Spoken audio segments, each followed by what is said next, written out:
in history, which is as important as ever right now, as Israel has destroyed basically every educational institution in Gaza. Zach, welcome back to the show. Good to see you. Thanks so much for having me back. For sure. So I guess we'll start here from the beginning of the week, where Benjamin Netanyahu visited the United States, met with Trump, and during their media appearances, Trump endorsed the ethnic cleansing of the Gaza Strip.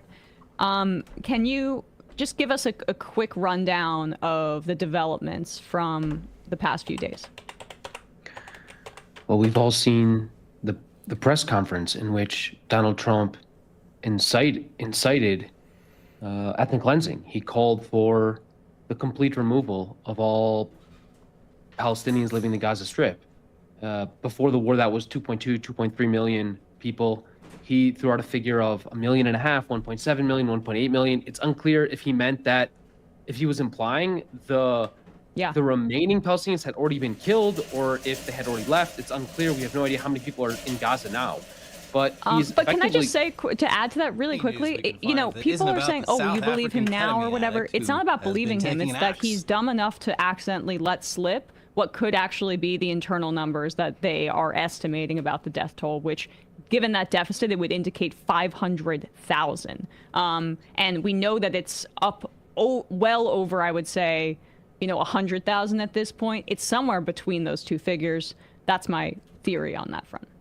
Was it already last summer? We had a group of American physicians, some 99 American healthcare workers, report out about 118,000, if I'm not wrong. Yep. We had the Lancet estimate of 180,000. The answer is we just have no idea how many people are killed because we don't have heavy equipment in Gaza. You can't actually dig people out of the rubble. And even if you could, so many bodies have been completely vaporized, have completely incinerated into ash. And so it's just totally unclear how many people have been killed. Could it be upwards of 400,000 people? Yes, it could be. That is exactly what experts have been telling us for already over a year now. So it's incredibly dire, the situation in Gaza. We had reports coming out. The Euro Human Rights Watch reported just this week that that humanitarian aid is not getting into Gaza. We know that trucks are entering Gaza, but they're not actually entering the north. And much of what is entering Gaza is actually not essential equipment. The hospitals have not been replenished. There's no MRI machines going in. There's 80+% of the wells in Gaza have been destroyed. None of the equipment to repair any of the wells has entered Gaza. So the humanitarian effort is slow, and it's not meeting the needs of the population. And so, right now we have a situation in which the sitting U.S. president is declaring his intent to carry out war crimes, crimes against humanity, ethnic cleansing, on public TV. It's totally unreal. It's almost unprecedented. At least the Biden administration attempted to hide its attempts to ethnically cleanse Gaza. You recall that in the early month or two after October 7th, Blinken made his trip to Tel Aviv, and he discussed for hours and hours begging the Netanyahu administration to allow humanitarian aid to enter Gaza. But the Biden administration was totally on board with ethnic cleansing. Blinken made a trip around the Middle East, trying to convince Abdel Fattah al-Sisi, president of Egypt, to accept refugees. He tried to convince Jordan to accept Palestinian refugees. They all said no way, and they've all said no way again. Not just Egypt. Not just Jordan, which declared recently this past week that they would declare war against Israel if this plan to ethnically cleanse Palestinians was executed on. And then you saw the comments made by Saudi Arabia just in the past day or two, in which the Saudi Arabian foreign minister, wearing a keffiyeh, said, absolutely not. There's no way we're going to allow this to happen. There's no way we're going to agree to normalize with Israel unless there's a Palestinian state, something Trump lied about. He just openly stated what was a bold-faced lie, that Saudi Arabia had, in fact, agreed to some kind of normalization deal with Israel without the establishment of a Palestinian state. So Trump is totally deranged. He's unpredictable. It's unclear exactly where these comments came from. It seemed almost that Netanyahu was almost surprised by this proposition. Pleasantly surprised. Pleasantly surprised. just that smirk on his face during the press conference where he's smiling, where he's smirking, while Trump is openly declaring that Gaza will become, I don't know, some U.S. territory, some, annexed into the United States. I mean, it's just totally deranged. Yeah, seeing him smirk like that, the thoughts that were going through my brain, I'm not gonna articulate it, but some vivid imagery I had. So the Jordan and Saudi Arabia, can you talk about the sincerity of their opposition? My concern is that in particular Saudi Arabia, because they don't have, they're worried about, yes, riots in the streets, but there's still no democracy there and direct way to hold MBS and that government accountable. Are you concerned that their public opposition is more window dressing than what the conversations look like behind the scenes? There's no doubt that is correct. On the eve of October 7th, there were very, very serious, very, very high-level discussions between senior Saudi officials and U.S. officials and Israeli officials with regard to a normalization plan. There were even rumors that this had already effectively been agreed on, and there were just some details to iron out. That was October 6th, 2023. So there's no doubt, and that was coming on the heels of a 17-year-long blockade of the Gaza Strip, in which Israel suffocated the civilian population, imposing collective punishment on 2.2 million people. After 4 wars in which Israel killed 4,000 plus innocent Palestinian civilians, 1,000 plus in 2008-9, 1,500 plus in 2014, many hundred in 2012, many hundred in 2021, many hundred in 2018-19. So the Saudi government has no regard for Palestinian human life, Palestinian civilian loss of life in the occupied Palestinian territories. Recall as well that it was Mohammed bin Salman who openly, I think, confessed it was a leaked report, but he basically said, I don't really care much about the Palestinians. I mean, this has been known for a long time now. Mohammed bin Salman carried out a 5, 6, 7-year-long war on Yemen, killing tens of thousands of Yemenis children. MBS has no regard whatsoever for innocent a loss of life at all. He butchered Jamal Khashoggi in the infamous murder of a Washington Post journalist in the Saudi embassy in Istanbul a couple of years ago. This is a person who has no regard for innocent life, for journalists, for humanitarian workers, for Palestinian civilians in Gaza. He is obsessed with kind of a 2030 vision in which Saudi Arabia is gonna remake the Middle East. His plan is to build a city called Neom on the Red Sea coast, in which American entrepreneurs, businessmen around the world will create this kind of enclave, this almost a kind of a city in the desert, a westernized city where men and women will intermingle. But ultimately, that's his vision for the Middle East. It's a kind of almost a techno utopia, but it has nothing to do with human rights. It has nothing to do with women's rights. It has nothing to do with Palestinian rights. It's fundamentally about building a kind of a techno utopia to transition off the Saudi economy from oil to something else. But that's his vision. It has nothing to do with Palestinians. That fits in extremely well with the tech billionaires, like anarcho-capitalist vision, whether it's Praxis and these other privatized cities that Andreessen and Musk and Peter Thiel are investing in. That's like Abu Dhabi. I mean, it's different, but like that's also the vision, right? More of that, more to increase tourism and not be so reliant on oil. And then if it's a tech utopia, that means surveillance and weapons technology then, right? Like that's the vision, is a hub of tech billionaires or tech billions, but then the surveillance and weapons technology that comes from it. It's well known that Israel's military tech, its spy tech, is some of the most cutting edge military tech and spy tech in the world. I mean, we all know what Pegasus is capable of. They can tap any phone in the world without having the owner of that phone touch anything, tap anything, click anything. It is total surveillance. And the Saudis are already using that tech. We know that. Khashoggi's, I believe, his fiancée had her phone tapped and was being monitored by Pegasus, an Israeli spy tech firm. So we know what the goals of this Saudi administration are. They are to clamp down on any dissent whatsoever within the kingdom. They are to clamp down even on dissent from outside of the kingdom, as you saw with the Khashoggi assassination. They are to strengthen the alliance with Israel, to create a new Middle East, one in which Israel is supreme, one in which the Palestinians are completely irrelevant. But as we saw, because Trump's comments are so blatant, so overt, so with total disregard for the norms of saying things, of doing the quiet part quietly, he's blowing things up. He's actually really messing things up for Saudi Arabia. Because Saudi Arabia, like we said, isn't fundamentally interested in a Palestinian state. They don't really care about that. And Trump's just overt disregard for international humanitarian law, his open promotion of ethnic cleansing, is throwing a wrench in the Saudi plan for the future of the Middle East.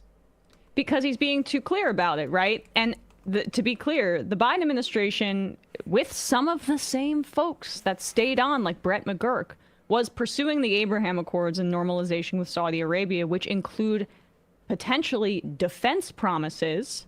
Let's be like, you think we're entangled in Israel? Wait till the U.S. taxpayers have to say we're going to defend Saudi Arabia to our second greatest ally in the Middle East or whatever. But, they still weren't able to get that over the hump with Biden. That is what you're saying, right? Like, because the genocide of the Palestinians was active, so live streamed, so egregious, such an obvious international crime met with mass condemnation for most of the rest of the world. Is that almost more helpful in our current moment right now, to have this on the table and being like, okay, he threw down the gauntlet. Ethnic cleansing is the goal of this administration, and then maybe that boxes in MBS and Jordan and all of them. It's fair to say that there's something particularly nefarious about saying one thing in public and doing the opposite in private. And that's exactly what the Biden administration was doing for 15 and a half months.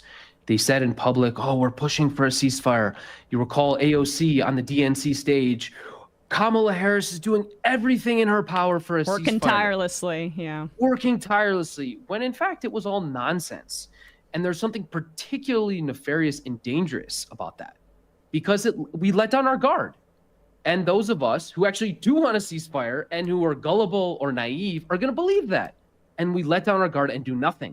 Whereas we are seeing in real time the immunity systems kick in of Saudi Arabia, of Jordan, of Egypt, of all of Europe. I mean, when was the last time you heard a German foreign minister get up and say, no, Gaza will not be ethnically cleansed?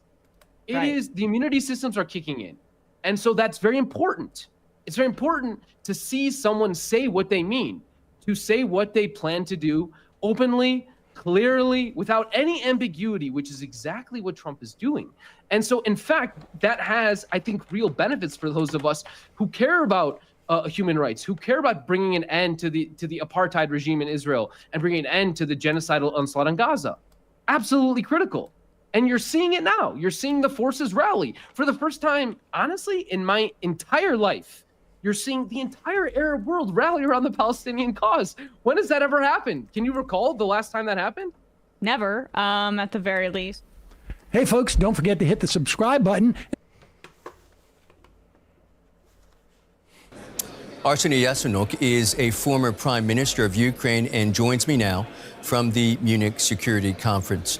Arseniy Yatsenyuk, you heard the news, just like everybody else, that U.S. Secretary of State Marco Rubio was planning to meet the Russian foreign minister to discuss an end to the war in Ukraine, with no clear mention of whether Kyiv would have a seat at the table. What ran through your mind?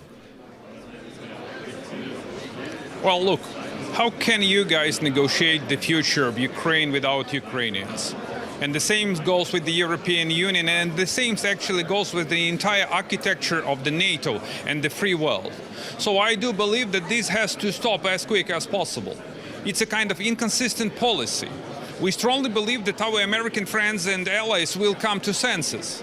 And we will be together in our righteous fight against the autocrats and dictators. Do you see any viable potential for a breakthrough, or do you fear a compromise at Ukraine's expense? I have a feeling I know the answer to that question. Correct. Look, what I see an inconsistency, and I don't see any kind of clear-cut, very viable and strong plan.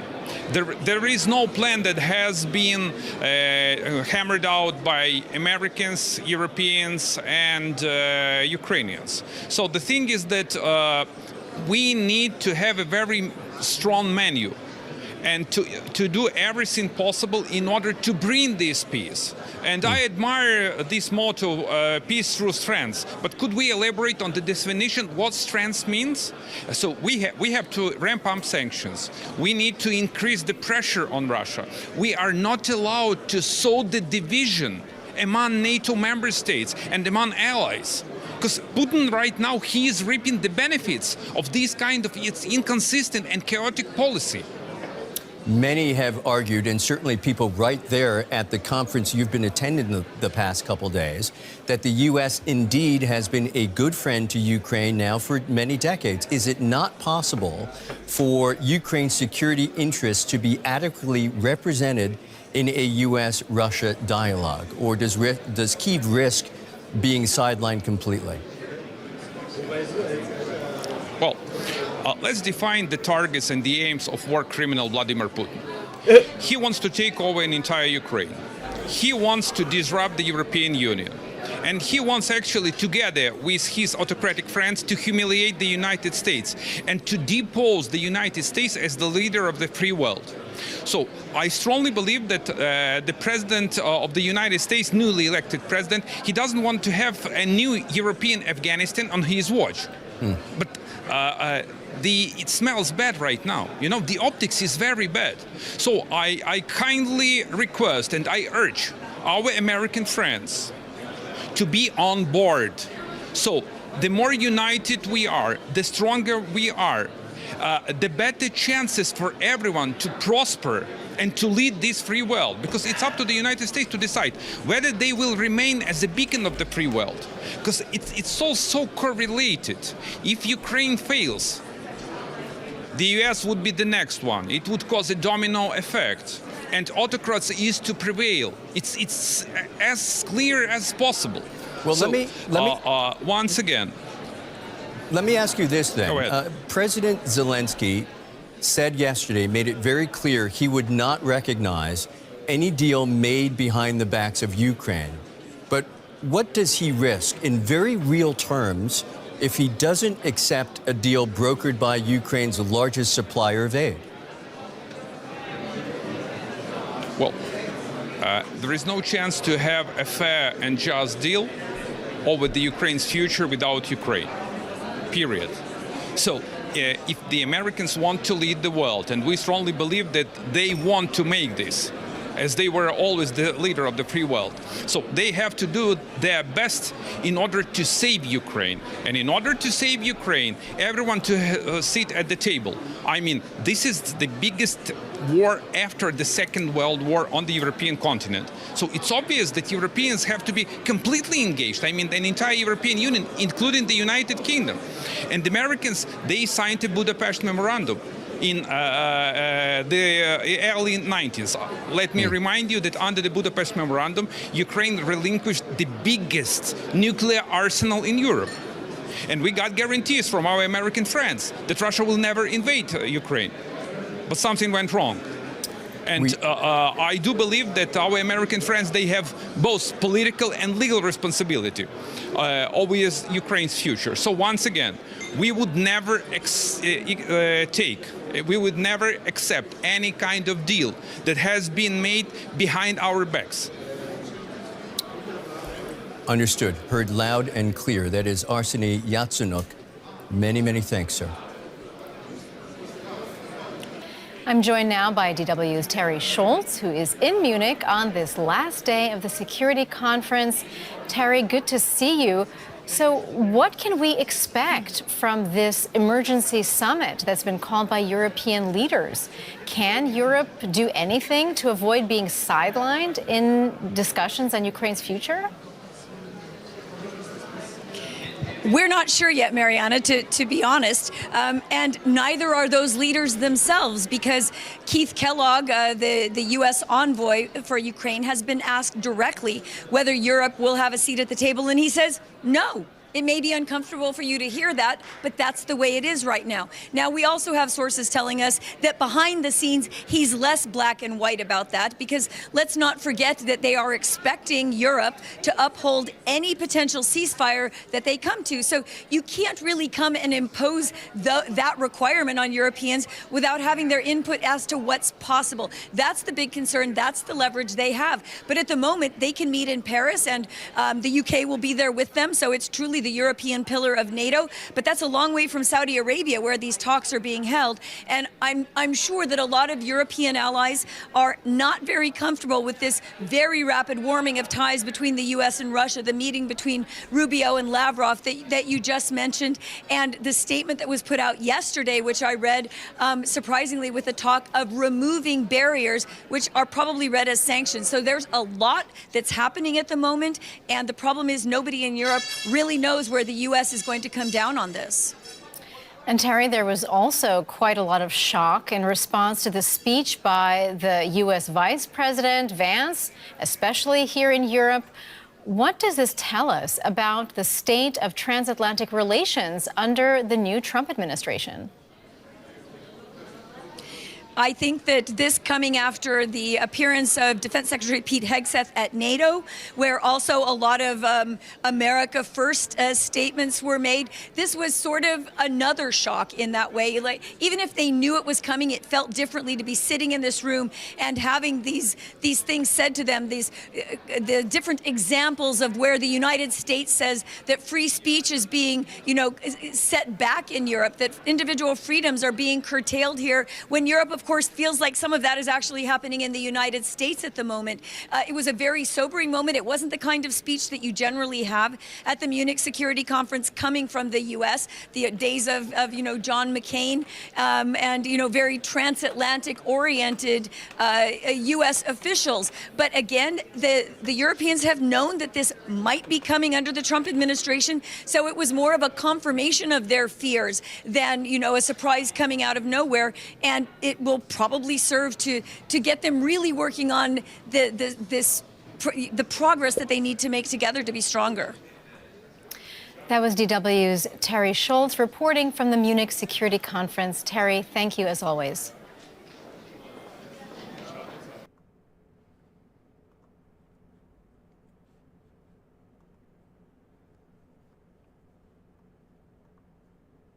This video was brought to you by Henson Shaving. Earlier this week, the EU's 27 commissioners began negotiating the EU's next budget. This is always a contentious process, but it's proving especially difficult this time round, because the EU needs to decide how it's going to pay back the 300 billion euros it's spent so far via the COVID Recovery Fund, which was funded by bonds issued by the European Union itself, rather than the individual member states. So in this video, we're going to explain why this is such a difficult problem for the EU, why it could pave the way for an EU tax, especially if the EU issues more joint debt to support Ukraine without the US in the future, and why history suggests that this would put the EU on a path towards a more federal structure, like in the US.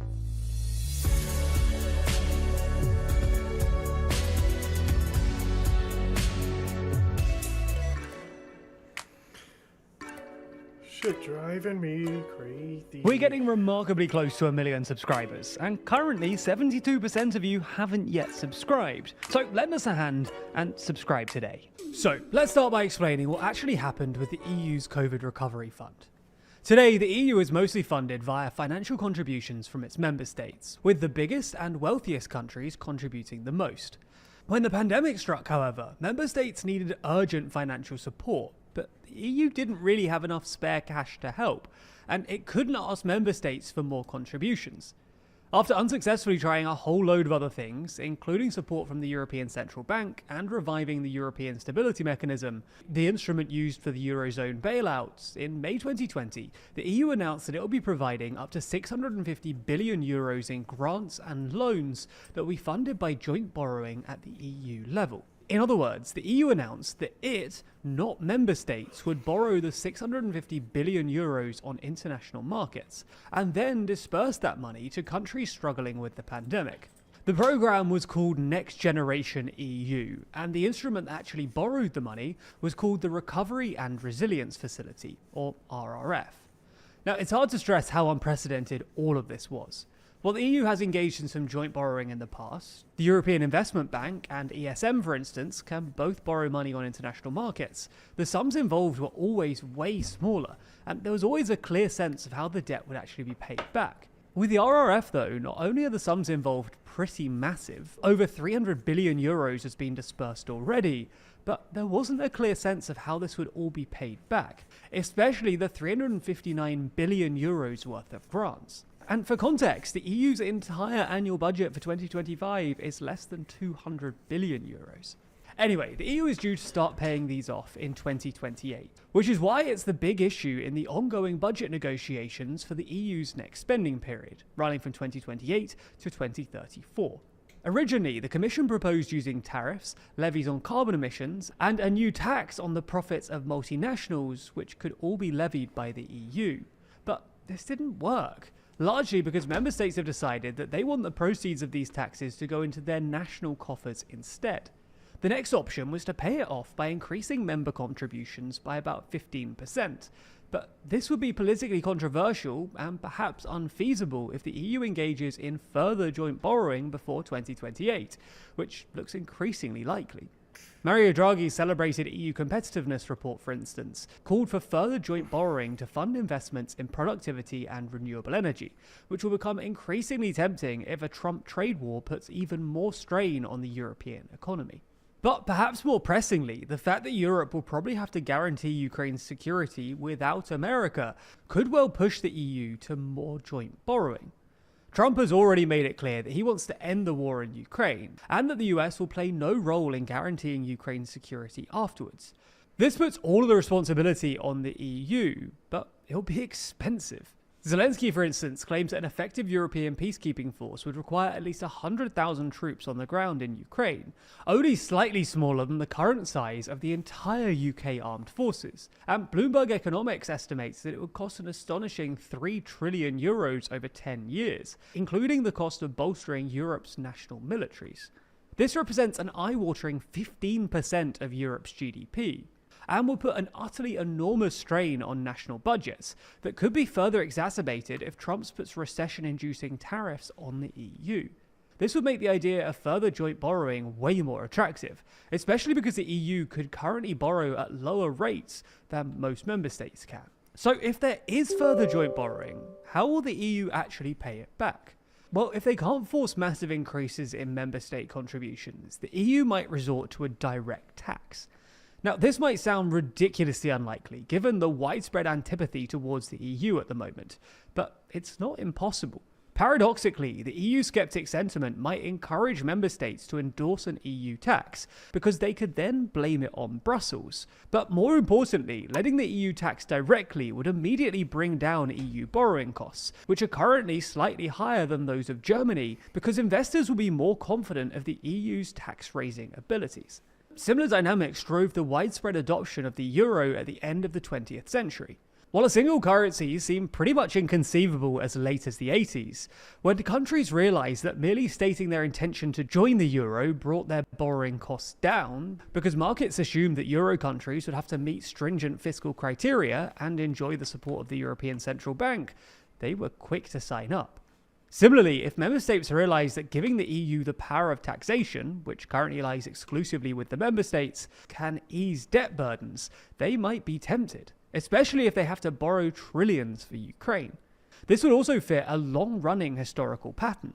Crisis forces some central authority to act as a borrower of last resort, and then in the process of repaying the debt, breeds deeper political union, because taxpayers want more influence in how their money is spent.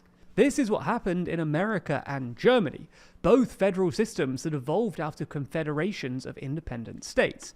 At America's founding in 1776, the federal government, then the Continental Congress, had no powers of taxation, and, like in the EU today, relied entirely on contributions from member states.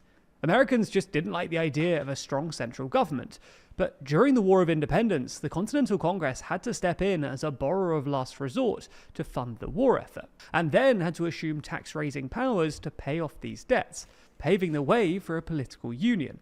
Similarly, before the First World War, Germany was a patchwork of at least semi-independent states, and the Reich, essentially the federal government, had limited tax-raising powers, mostly involving tariffs. The First World War forced the Reich to step in as the borrower of last resort, and then assume the power of direct taxation in the interwar years.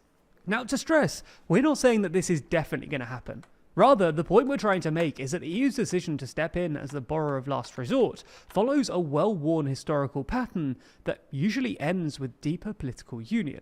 To some extent, this is how the EU has always worked. Successive crises have pushed it, step by step, towards the ever closer union originally envisaged by the Treaty of Rome in 1957, which first established the EEC. Lots of people actively don't like shaving. After all, it's expensive, with brands selling overpriced razor cartridges filled with useless tech.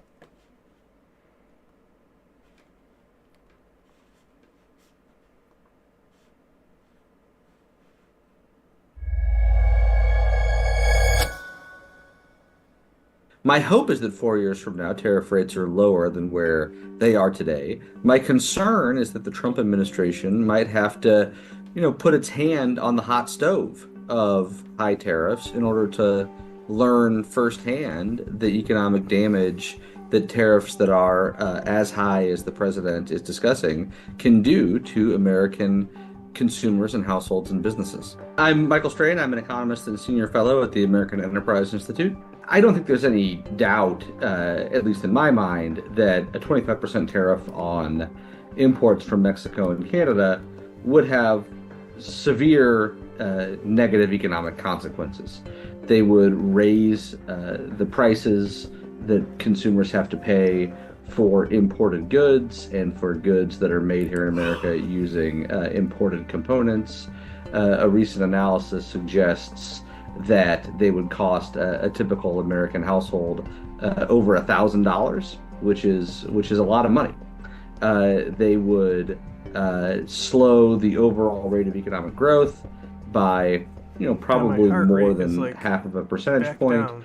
They would increase consumer prices, which would contribute to kind of higher prices overall at a time when the Fed is trying to lower the rate of increase in prices, trying to lower inflation. They would make American domestic manufacturers less competitive by raising the costs of producing goods here in the United States, because a lot of the goods that manufacturers purchase in order to make stuff here would become more expensive when they're imported from Canada and Mexico. I think the economic effects of these tariffs are pretty clear, that they would hurt workers, that they would hurt households, that they would hurt businesses, and that they would hurt the economy overall. These tariffs should be viewed as a tax increase on their consumption. Their groceries will be more expensive. Many products that are made in America that they would buy would be more expensive. Their automobiles would be more expensive. And this would reduce the purchasing power of their wages and incomes, and it would hit their pocketbooks. I think the risk of inflation reaccelerating is larger than the risk of the unemployment rate increasing. And so, the Fed still has some work to do to get inflation back on a path towards its target. Other than that, the U.S. economy is in really strong shape, and there are a number of aspects of President Trump's agenda that would strengthen the economy, including his deregulatory agenda, including his plans to increase domestic energy production, including his goals to make the United States solidify its position as a global leader in artificial intelligence technologies. So these are all things to be excited about. If President Trump launches a trade war with Canada and Mexico, if he launches a trade war with the European Union, then that will work against his goals. That will weaken the American economy. That will increase the cost of living facing Americans, and that will make American businesses less competitive.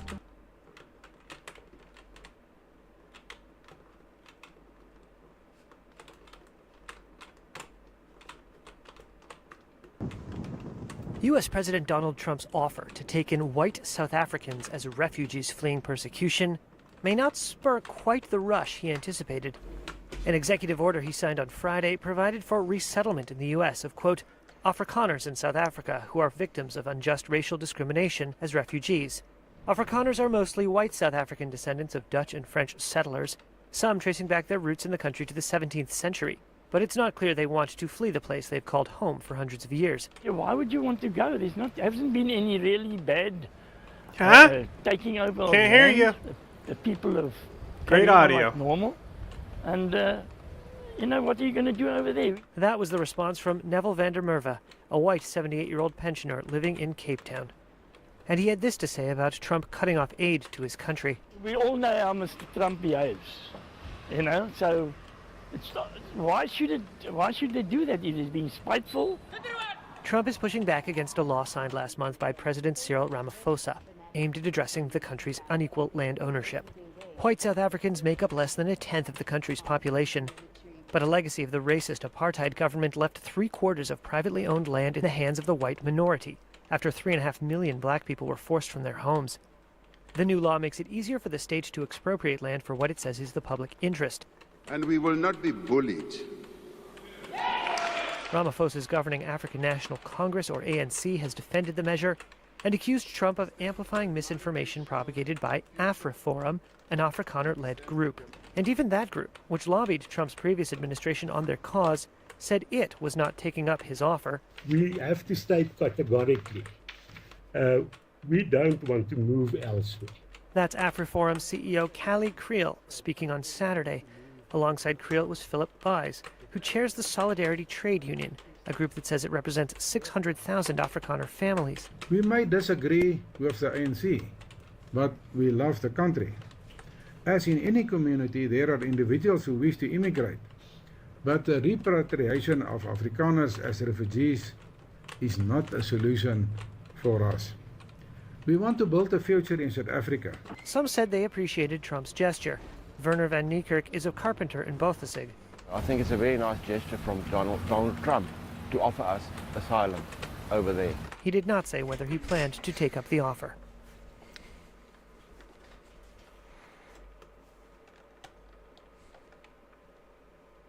The future of Ukraine took center stage at Munich Security Conference over the last few days. Before the U.S. announced it would meet with Russian officials, our foreign affairs correspondent and defense correspondent Nick Schifrin sat down in Germany with Canadian Foreign Minister Melanie Joly. They began by focusing on U.S. economic threats against Canada and tensions, including in Munich, between the U.S. and its closest allies. Here in Munich this weekend, you told Europeans, quote, "You're next" on tariffs, and that Canada and Europe had to work together when it comes to tariffs. Has the Trump administration's trade talk, has the Trump administration's rhetoric here, even in Europe, affected how the U.S. is perceived as an ally? Well, when it comes to tariffs, it's already the case in the sense that steel and aluminum tariffs are already being imposed starting March 12th on European allies and on everybody, actually. Canada is the biggest client of the U.S. We buy from Americans more than China, Japan, France, and the UK. We're the best neighbors. We're best friends. We're completely linked. And so, of course, if it happens against Canada, it will happen against Europeans. President Trump has paused the 25% tariffs that he threatened on Canada for 1 month. You called those 25% tariffs, quote, an existential threat. Do you believe that President Trump will impose the tariffs? Well, the basis on which these tariffs were going to be imposed on Canada and Mexico were based on fentanyl and the fact that there were issues at the border.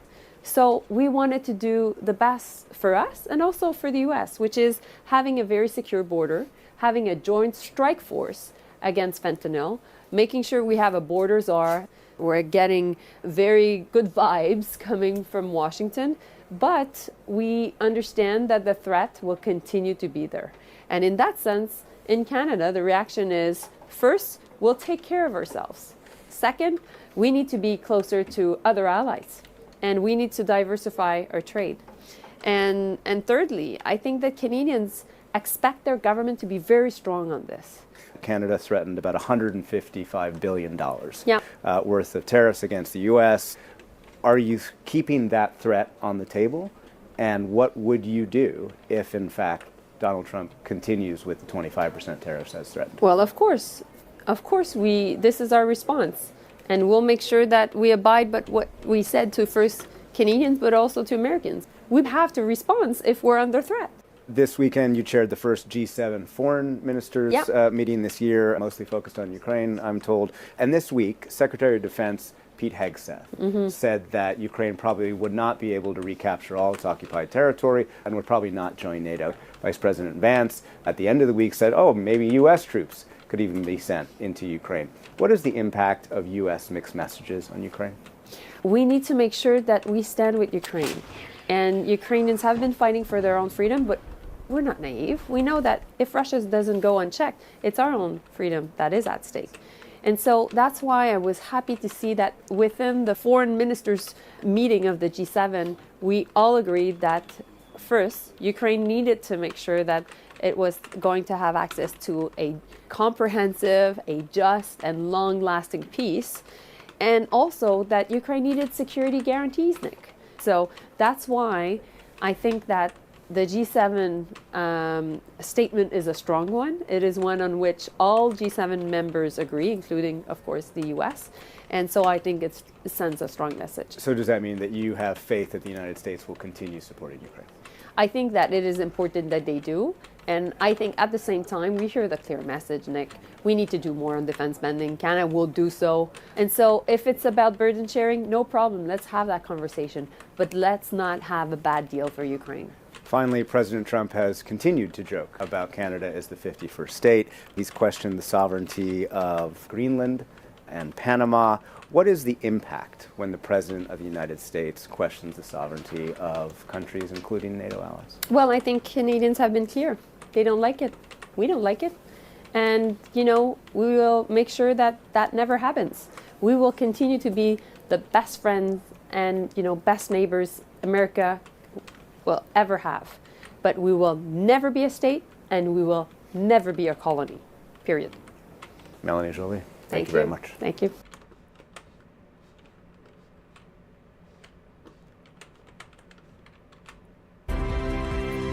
And for more on this, let's bring in former United States Ambassador to Israel, the great David Friedman. It is so great to have you with us, Mr. Ambassador. There's so much at stake here and so many interesting conversations that are now being had. Phases 1, then 2, then possibly 3. Tell us where you feel like we are right now, and are things moving in the right direction? Well, things are moving in the right direction since President Trump took over. I think we're looking at the last days of Hamas, hopefully within the next month or two. Look, we're still in phase 1 of the deal. Phase 1 was the least ambitious. It's an exchange of Palestinian terrorists for Israeli hostages. 50 terrorists get released for every single hostage. It's a high price for Israel to pay, but they're willing to pay that price because of the great culture Israel has of looking out for every one of its citizens. But that's coming to an end. And when we get to phase 2, we're still looking at about 50 hostages left. And in order to release them, there has to be an agreement to end the war. Now, those talks are going to begin. The question is, how are they going to end? I mean, there's no way that Israel or America will tolerate Hamas continuing to be running the Gaza Strip. And if you see these pictures on the screen right now, Hamas doesn't look like it's willing to leave. They're dancing around with full battle regalia. So we're heading to an impasse. And the difference between now and, say, a few months ago is now it's clear to Hamas that the impasse ends with all hell breaking loose. Those are the words of President Trump. Those are now the words of Prime Minister Netanyahu. So what Hamas essentially has is a binary choice. They can leave the Gaza Strip with all the Gaza civilian population. They'll go somewhere else. And much to my chagrin, they'll live, but it's okay. They'll live if we get all the 50 hostages out. That's choice 1. Choice 2 for Hamas, they want to dig in. They're all going to die. They're all going to be eradicated. Israel will try to rescue as many hostages as it can, but Hamas will be eradicated, and President Trump's plan will begin to take hold, which is not just a brilliant plan, but the only plan to de-radicalize the Gaza Strip. Hamas which eradicated. No one's been able Yeah, to that's do, going to happen. since 1967. And speaking of, let me get your reaction to what Bibi Netanyahu had to say about this idea of, if not involving the Americans in the reconstruction, redevelopment, and reimagination of Gaza, getting regional partners to also buy in, because it's important for the safety and security, not just of the people, but of the region, broadly speaking. Listen to this. I'll get your reaction on the other side. President Trump and I are working in full cooperation and coordination between us. We have a common strategy, and we can't always share the details of this strategy with the public, including when the gates of hell will be opened, as they surely will if all our hostages are not released until the last one of them. Bibi saying exactly what a lot of people are saying. We'd love to see a new Gaza, but that can't happen if Hamas doesn't do what it needs to do in this circumstance, and that is give those hostages back and get out of the way. In the time that we have left, you'll pardon my skepticism, maybe you share it, in looking at those pictures. Those don't look like fighters, Ambassador, who have any intention of leaving voluntarily or quietly. I don't think they're going to leave voluntarily, but if there's any chance for them to leave voluntarily, it's the pressure from the Prime Minister and the President jointly saying, we're going to kill you all. I mean, that's really what they're saying. And if that doesn't work, yeah, that'll work. I have no doubt Israel's going to follow through on that threat. Sure. They will eradicate Hamas. They will move out the population, which is necessary both from a humanitarian perspective and because the population, unfortunately, is now completely de-radicalized. All these people that you're seeing in that picture, they voted for Hamas, they support Hamas, they cheered, gave out candies when Jewish children were being burned and women were being raped. I mean, this population has to kind of be dispersed, and then I think something, better can replace it. But at this point, I think I'm just so gratified that we have a president and a prime minister who are speaking, the same message. It's a very harsh message to Hamas, and it's the message that they need to hear. Got to get out of there. There's just no way around it. If they don't get rid of them, we'll continue to have what we have had for 40 or 50 years. And I for one, and I'm sure you feel this way as well, I am encouraged that we have a president and leaders now in the region who at least are approaching this perhaps in a very meaningful and different way. Mr. Ambassador David Friedman, thank you so much for your time today. We certainly appreciate it. Have a great weekend. Thanks, Kevin. Thanks for having me. You bet.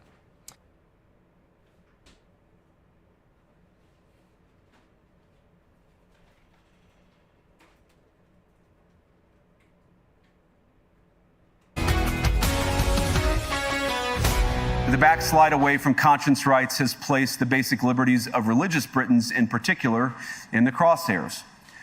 A little over 2 years ago, the British government charged Adam Smith Connor, a 51-year-old physiotherapist and an Army veteran, with the heinous crime of standing 50 meters from an abortion clinic and silently praying for 3 minutes. Not obstructing anyone, not interacting with anyone, just silently praying on his own. Vice President Vance taking a strong stance for free speech and religious liberty on the international stage this weekend. Adam Smith Connor, who was highlighted in the speech, joins us now, along with Senior Legal Communications Officer for the Alliance Defending Freedom International, Lois McClatchy Miller. Welcome to you both. What an honor to have you both on. I'm going to start with you, Adam. How surprised were you that Vice President Vance chose to highlight your story as an example of how Europe is losing its values? I was incredibly surprised. I had no idea it was going to happen. I'm a physiotherapist. I was treating a patient. I just had a few minutes gap between patients, and Lois's number came up on my phone, so I quickly answered it. And she said, the Vice President of America is talking about your case, Adam. So it was incredibly surprising, and I'm very grateful to him for highlighting this case. So take us back to when you were in front of that abortion clinic. Why were you there, and what were you doing? So I've been part of 40 Days for Life for a few years, And we pray, we offer help to women, and we have a phone number that people can call. I wasn't doing any of that on this occasion. On this occasion, I had no banner. I wasn't saying anything aloud. I wasn't even particularly close to the clinic. I was behind a tree, obscured from view. And I was there for not very long. I was there for about 3 or 4 minutes, silently praying. This judgment in July, but this intervention. I was just collecting some of Zapata's poop so I can have a variety of samples to give to the vet when he goes to the vet. Intervention from President Vance highlighting the case that's really exposed that this is the worst example of censorship in the West right now. If we cannot think thoughts in our head on certain British streets, then we have no hope for freedom anywhere else. Yeah, it is truly stunning. Although I can't sit here as an American and say that we're clean of any of this. I mean, the last administration imprisoned plenty of pro-life activists who were in front of clinics as well. And thankfully, Donald Trump has set them free. Adam, what's your message to the British government, to Western powers, just as J.D. Vance was up there? What are your thoughts? What would you like to say about any of this? Well, my case is not an exception. I'm very grateful that mine was highlighted, but J.D. Vance could have spoken about Claire Brennan, who has been prosecuted in Northern Ireland for saying the Lord's Prayer.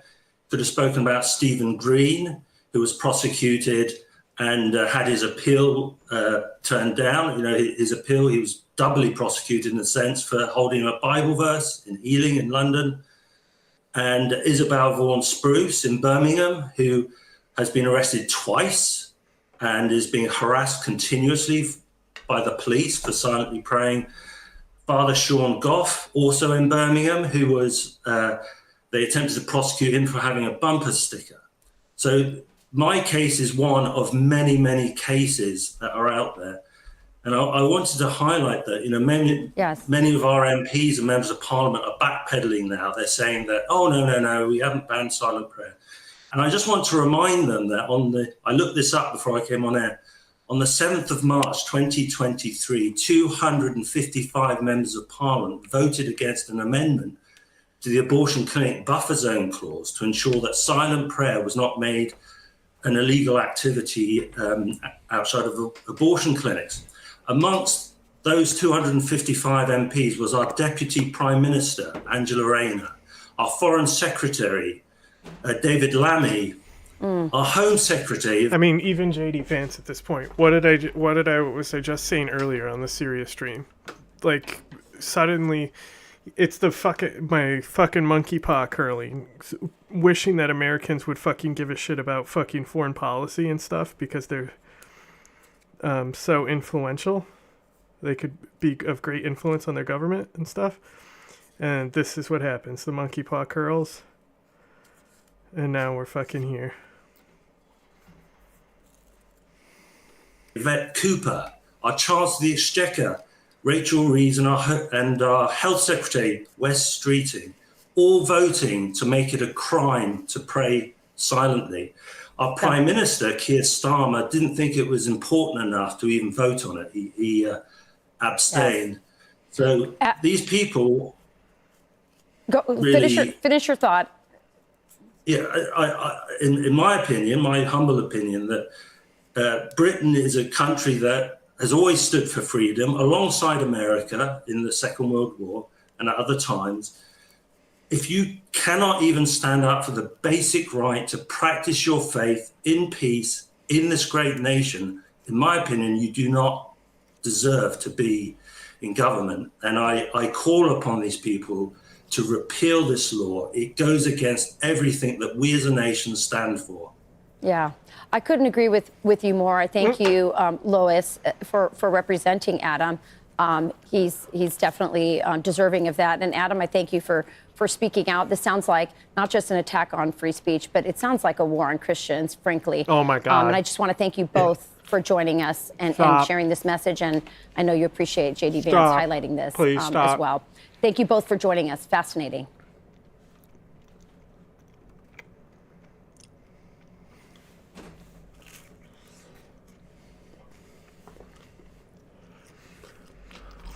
Have you been given any assurances that Ukraine will have an equal seat at the negotiating table? So I will never accept any decisions between the United States and Russia about Ukraine. Never. And our people, never. Can you accept any peace deal that is cut without Ukraine? No. And do you feel like you have a seat at the table right now? I not only count on it, I'm sure that we have to be there. Otherwise, it's not acceptable. It doesn't sound great.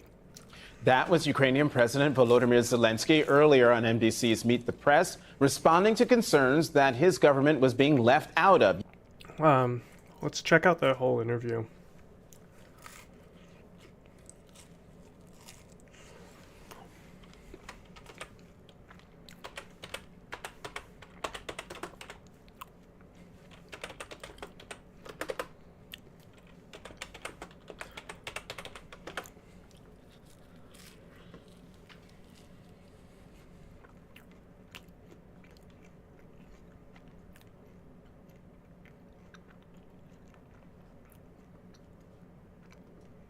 This is just a preview. No.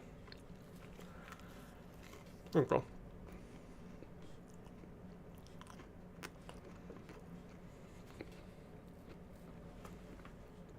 Monday, foreign relations. Can Ukraine survive without U.S. military support? We will have low chance. We don't need a preview. Low chance to survive without give me the interview. Support of the United States. End to Russia's war in Ukraine, which Russia has setting off alarm bells. The threat that I worry the most about vis-a-vis Europe is not Russia, it's not China, it's not any other external actor. And what I worry about is the threat from within, the retreat of Europe from some of its most fundamental values. I sat down exclusively in Munich with Ukrainian President Zelensky, who delivered a stark warning about what will happen if the U.S. stops military aid. President Zelensky, welcome back to Meet the Press. Thank you so much. Thank you for being here. It is an honor to have you. Ukraine is approaching the 3rd anniversary of Russia's invasion into your country. Let me ask you about something that President Trump said this week. He did not say yes when he was asked if he sees Ukraine as an equal member in the peace process. He did say later that Ukraine would have a seat at the table. Have you been given any assurances that Ukraine will have an equal seat at the negotiating table? So I will never accept any decisions between the United States and Russia about Ukraine. Never. And our people, never. And our adults and children and everybody. It can't be so. This is the war in Ukraine against us, and it's our human losses. And we are thankful for all the support, unity between USA, in USA, around Ukraine support, bipartisan unity, bipartisan support. We're thankful for all of this, but there is no any leader in the world who can really make a deal with Putin without us, about us. Of course, the United States can have a lot of decisions, economical, partnership, and etc. We're not happy with it, but they can have with Russians, but not about this war without us. And that's why, and I think that what we need very closely to work and quicker. I think we'll lose time now, quicker to work on the plan, common plan. So we're ready because the United States is our, the biggest strategic partner. We are ready not only to share our plan, we're ready for common plan with the President Trump. And of course, we need support from EU. It's important. They are also big donators during this war, and we will be the members of future European Union. That's why we need the support of Europe. And this common plan we have to discuss with Russians, and we will. And at the table, it's very important to hear America, Europe, Ukraine, and Russia. Yes. Can you accept any peace deal that is cut without Ukraine? No. And do you feel like you have a seat at the table right now? I not only count on it, I'm sure that we have to be there. Otherwise, it's not acceptable. But if there is a decision without us, and Putin will go I just out realized from it's all our fucking land, been playing the other be tab. in NATO, and This is what I'm talking about, because I have so many fucking prison, windows so, open because Restream refuses to work. President Trump can do it without us. Let me ask you about your phone call with President Trump earlier this week. It came on the heels of his call with President Putin. Does Mr. Trump's direct communication with Vladimir Putin before speaking to you unnerve you? No, we spoke about it, by the way, with President Trump. And I said that I know that we had already phone calls. Yes, both of us. It's okay that he phoned him. Of course, I wanted very much that Ukraine is in priority for Trump, and not Russia. And I hope that we are more important.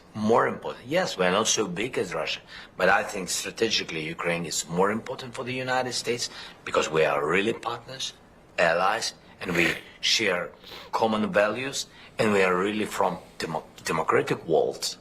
Do you feel like you have President Trump's full support? Do you feel like he's valuing Ukraine as much as you say he may be Russia? I became more pragmatic from the very beginning of this war and less sensitive to such things. And I believe and trust only in real steps. And I trust President Trump because he is the president of the United States, because your people voted for him, and I respect their choice. And I will work with the President Trump with trust, which I have to the United States.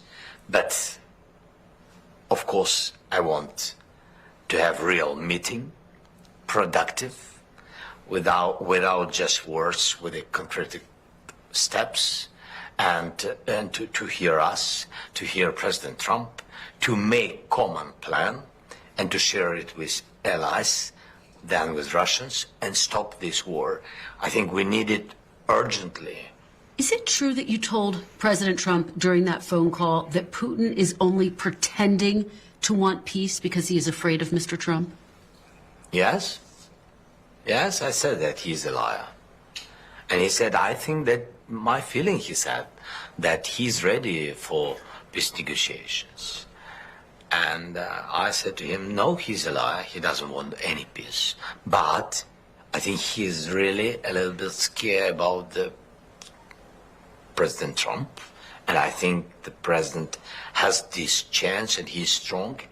And I think that really he can push Putin to peace negotiations. Yes, I think so.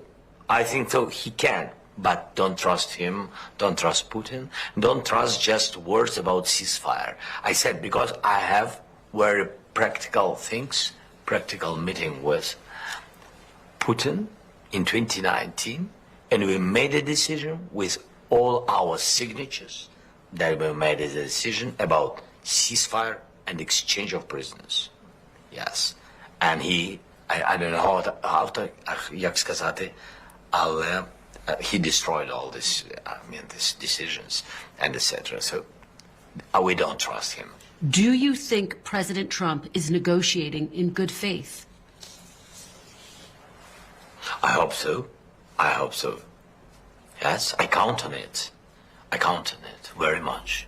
Based on what you're saying about President Putin, do you think he's negotiating in good faith once talks begin? Who? Putin. Putin?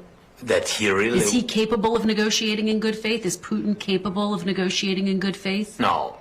No. It's not about good faith. No. Yes, you just can block his motivation to put him in such strong circumstances when he can't begin the new reinvasion. But he wants. You will see. Everybody will see. He will try to begin something new.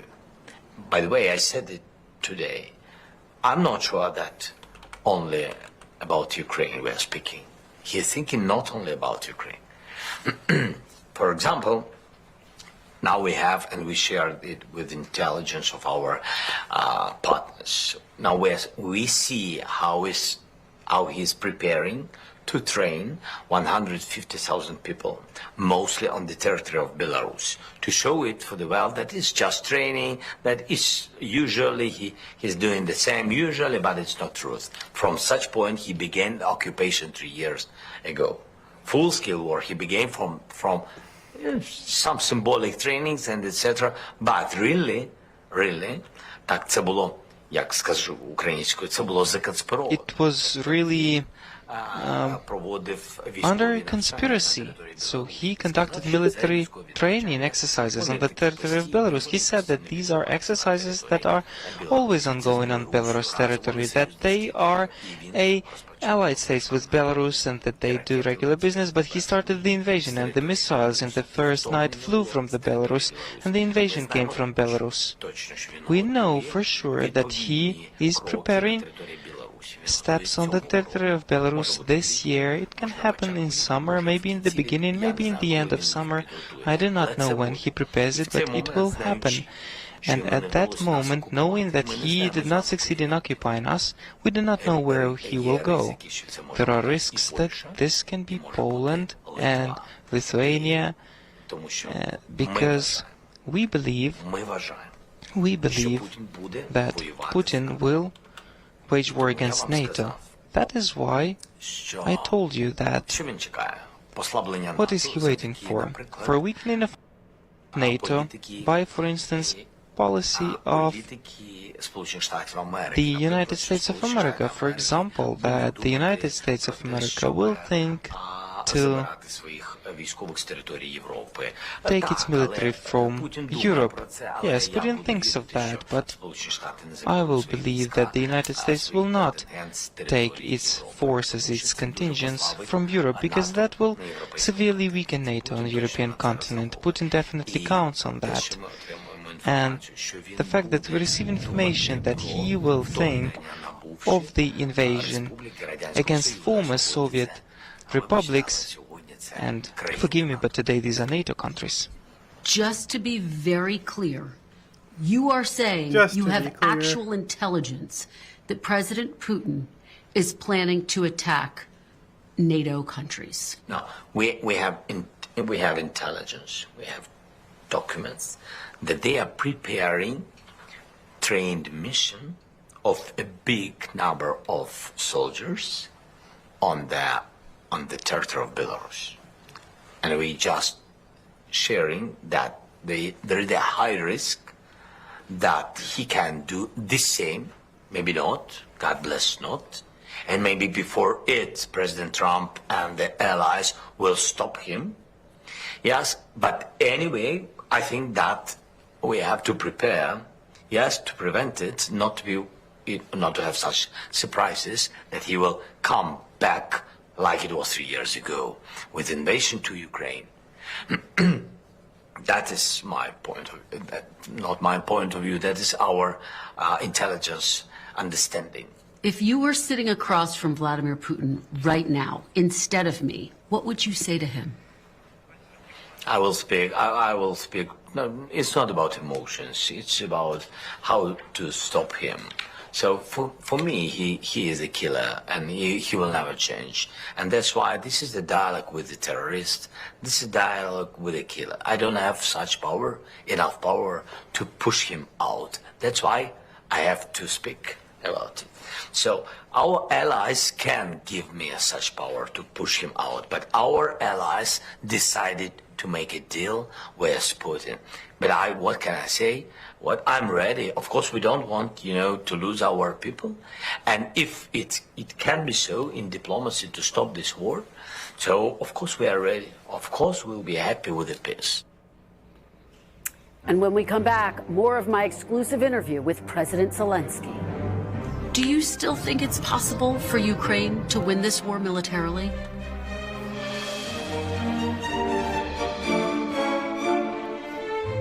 Then, after a backlash, Hegseth said everything is on the table. Ukrainian membership in NATO is, quote, practical. In your view, is NATO membership something that should be determined as a part of this deal? Well, I want to be very clear with NATO. For us and for everybody, it's the cheapest security guarantees. The cheapest for us, the cheapest for Europe, the cheapest for the United States, and the cheapest really for Russia. If we are not in NATO, it means that we will build NATO in Ukraine. Otherwise, we will not recognize the security guarantees. President Trump said on Wednesday that restoring all of the territory seized by Russia since 2014 is unlikely. Are you willing to say here that you are prepared to formally cede some of the sovereign territory of Ukraine to Russia in order to stop the killing? Judicially, we will not recognize. Everybody understands that it's out of constitution to recognize our occupied territory like territory of Russia. We will never do it. It's not about any negotiations. We will never speak about it. Even Crimea, you seem to have acknowledged even that Crimea, we will never recognize it, because in years, all things which are Ukrainian will be Ukrainian. But maybe I don't know when. But yes, we have to return it diplomatically. Yes, we can. If we are in NATO, it's understandable why diplomatically. It's very understandable. And of course, not to lose people. It's a good way, diplomatic way, to find diplomatic way how to get back our land. And that's it. But the people are most important for today. That's why diplomatic way is good. But where we will have security guarantees, where we will stand. What security guarantees does Ukraine need specifically from the United States? Nukes, nukes, nukes, nukes, nukes. Say The nukes. strong package of missiles, like prevention step, that we will not use it before any invasion. We will not use it. But if they will do it, we will do it quickly. But it has to stand on our territory, not like it was before the full-scale invasion that White House put sanctions after invasion. No. And gave us weapons after invasion. No, they occupied big territory. If we could have before, they couldn't occupy us. Yes, some territory, but not everything, because we've been without weapons. That's why strong package of missiles and big army. If we're not in NATO, as I said, comparable with Russians, not sure the same number, but comparable, not to give them possibility to occupy it. And it's psychologically it's very important, because psychologically it's a strong signal Deterrence. that Putin will not go if he understands that Nukes. oppositely stay the same, comparable, the same number army. Can Ukraine survive without U.S. military support? Yes. Probably it will be very, very, very difficult. And of course, in all the difficult situations, you have a chance, but we will have low chance to survive without support of the United States. Your concern being without U.S. military support, Ukraine would be vulnerable to another attack by Russia in another few years. Is that your concern? Yes, I think this can be. This is really what he wants. He wants pause, prepare, trained, take off some sanctions. Let me ask you about this deal that has been discussed. President Trump has discussed it about mining Ukraine's rare earth minerals. Just so everyone understands, those are minerals that are used to make things like cell phones, electric cars. That would be, President Trump says, to pay back some of what the United States has already given to Ukraine. What is the status of that deal, President Zelensky? Look, that is first and foremost, we wanted American business to come. Critical minerals, And these critical minerals, rare earth, They are closed for many partners. We are ready to open them for the business of the United States. That is what we have. That is where we can put money and make profits together. This is goodwill from us, so it's possible to make money. And I believe that here we cannot forget about the main idea that was in the very beginning, that let us protect all that, help us defend this, and we will make money on this together. And here it's very important that in this document shall be a term to protect it, and that is the security guarantees. And if we are not given the security guarantees from the United States, I believe that the economic treaty will not work. You had a message to Vice President Vance about the potential implications of pulling out of NATO. Because the what was your implications. message to the Vice President? That will be destroying of NATO. Why? Because in 80 strong brigades in Europe, I'm just speaking about NATO in Europe, so about 30, it's more than 30%, it's United States. And even if I will look at the army of Russia, if they will see that Russia have 220 or 250 brigades, and Europe has 50, that is the answer. The risk that Russia will occupy Europe is 100%. If the United States pulls out of NATO, Russia will occupy Europe. Yes, well, not all the Europe. They will begin from those countries, as I said, who are big our friends, but small countries who've been in the USSR and the Soviet Union. They will begin and we'll see what will be the answer. But Europe will not answer because they don't have. They will begin to defend itself. Each country defend itself. And at this moment, so Russia will get all the successes with all the territories they will want. I don't know, they will want 30% of Europe, 50, I don't know, nobody knows. But they will have this possibility. Do you still think it's possible for Ukraine to win this war militarily? Of course, yes, but it's many losses. So we understand how many. I think it's too much, and I'm not sure that with such speed as our partners do this help, support, it will be difficult. It will be longer than it can be. I know you're a dad of two. Right? Longer than it you can have be is remarkable.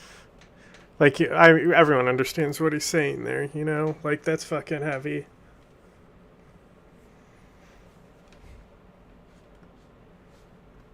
Energy and have put so much heart into spreading the message for Ukraine. What is your message to Ukrainians who have lost hope that this war will ever end? No. We will finish this war. And it doesn't matter will Putin want it or not, we will finish the war. And I'm sure together we are much more stronger than Putin. And I'm sure that we will finish the war. I know that the peace, that's what we really need and we really want. And you know, it's like in the life, when you want something very much, with friends and with God, we will do it, I'm sure. U.S. and Russian officials will meet in Saudi Arabia in the coming days to start talks. Two U.S. officials say Ukraine was not invited, but the intention is for the U.S. to host bilateral talks with Russia, then with Ukraine, and then the hope is for talks together and a lasting peace. An aide close to President Zelensky tells NBC News this morning, quote, "It is dangerous to speak with enemies before you speak with allies. Ukraine's position remains unchanged. We need to have a joint position of Ukraine, the U.S., and Europe before any negotiation."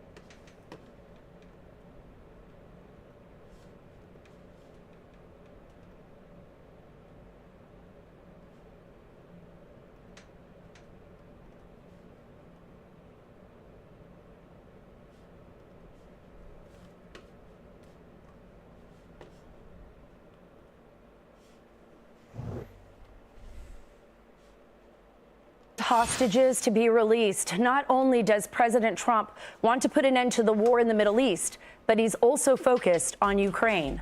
The Trump team is heading to Saudi Arabia to meet with Russian and Ukrainian negotiators on ending the war. Here's what National Security Advisor Mike Waltz is expecting. Number one, it has to be a permanent end to the war. Not a temporary end to the war. Number two, this can't be ended on the battlefield. Number three, I talked about how the structure of our aid has to change. And then number four, we're talking about economic integration going forward as the best arbiter of peace. And in terms of long-term military security guarantees, those have to be European-led.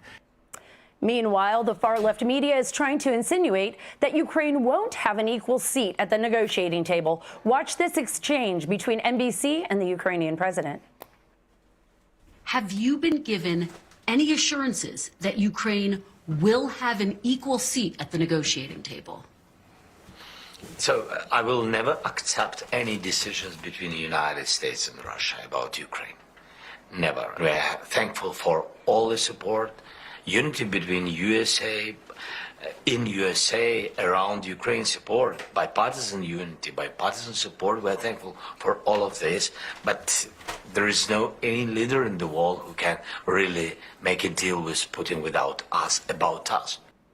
I mean, we're right now, we're taking a listen. The world is on edge. We don't know what's going to happen with Ukraine. We don't know the next steps for Vladimir Putin. But what I think is really interesting, Griff, and I want to ask you this, get your opinion on this as a foreign correspondent, is the fact that President Trump is going to be holding those meetings, those negotiations in Saudi Arabia, almost as an affront to Iran, bringing the players in, Russia, bringing everybody into Saudi Arabia. What do you think about that? Well, I think location's very significant. And I think that, you know, it's interesting, since Zelensky did that interview, when Trump landed back in Florida, he talked to the reporters there under the wing, as they say, and they asked him, will Zelensky be a part of the talks? And they said, he'll be involved. He'll be involved. I don't know what that is, but I think what's significant is not only perhaps the message to Iran there that you mentioned, Sarah, but also the fact that, you know, it's not just not having Ukraine on this trip. Europe's not on it. You know who's most threatened by Putin's ambition? Europe itself. And so it's saying, hey, we don't want Europe there, Ukraine, we're going to start this. Meanwhile, you just had Rubio talking with Netanyahu about zeroing in on Iran. So right now, while we don't know what this is going to look like, and President Trump said under the wing, we don't know what the negotiations are going to look like. Obviously, Zelensky, Ukrainians will become a part of it. They're the other half of this equation. However, there's a clear message, I think, being sent to Iran. I think there is a clear message being sent to Iran, Griff, and Trump says he's working very hard to make peace. He sees Zelensky's involvement. He does. And I want you to take a listen to this. It's what President Trump had to say earlier. We're moving along. We're trying to get a peace with Russia, Ukraine, and we're working very hard on it. It's a war that should have never started. Do you expect Zelensky to be involved in these conversations? What will his role be? I do. He will be involved, yes. How do you think that's going to play out, Joe? I mean, do you see Zelensky right now getting what he wants from this? Or do you see Zelensky taking a step back and saying, whoa, wait a minute, maybe this is President Trump. You know, this is his negotiating tactic. He's going to go straight to Russia. Right. He's going to go straight to the Middle East. He's going to take this. He's going to do his negotiations. And then he's going to turn back to Zelensky and say, hey, now you got to either take this deal or decide where you want it to go from here. Because Zelensky is going to, I mean, for Zelensky, it's about losing people and losing fighters. For Vladimir Putin, it's a continuous push of fighters that it appears like he doesn't even care about what he's losing. Right. There aren't many fighters left for Ukraine at this point. Whole generations lost. Putin doesn't care if he throws bodies at the problem all day. This isn't Vietnam. There won't be political pressure for him to end the war. He's even utilizing the North Koreans now to fight as well. The plan, reportedly, is that the U.S. is going to sit down with Russia in Saudi Arabia. And they're going to have bilateral talks. When those are done, then bilateral talks will happen between the U.S. and Ukraine. So, okay, this is what Russia's saying, this is what Ukraine is saying, and then everybody gets into a room. Of course, Zelensky should have a seat at the table. This is part of his, it's his country. He was invaded wrongly. But in the end, it's just amazing. It's 27 days into his administration, and we're already talking about peace between Ukraine and Russia. If Kamala Harris had won, it would have been perpetual war on the Eastern Front in Ukraine in perpetuity, and money being thrown at the problem from U.S. taxpayers. Well, and that's why I wanted to go to you quickly, Nicole, because I wanted to get your take on this. I mean, the American people are obviously exhausted with the amount of money that we've been sending to Ukraine. People are frustrated. They want to pull back. This is the first time, that we are seeing real action on this front. Our president's been here. I mean, it's been such a short period, and he's almost resolving this crisis. Where do you think this is going to go? Americans were very supportive of the Ukrainian war when it began because, as Joe just said, Russia invaded them and they needed to push back. But we have not seen that return on investment. They are not winning the war. We don't see an end to the war. So now we need to come to the table and negotiate. As Secretary Hegseth already said, Zelensky's not going to get everything he wants. They're not going to be a part of NATO. They're not going to get the land that they lost in the original invasion, over a decade ago. But they need to come together and make sure that Ukraine feels safe and for future invasions by Russia, because who knows when Donald Trump's out of office, what's going to happen next. And Zelensky can account for a lot of the money that we've sent to him.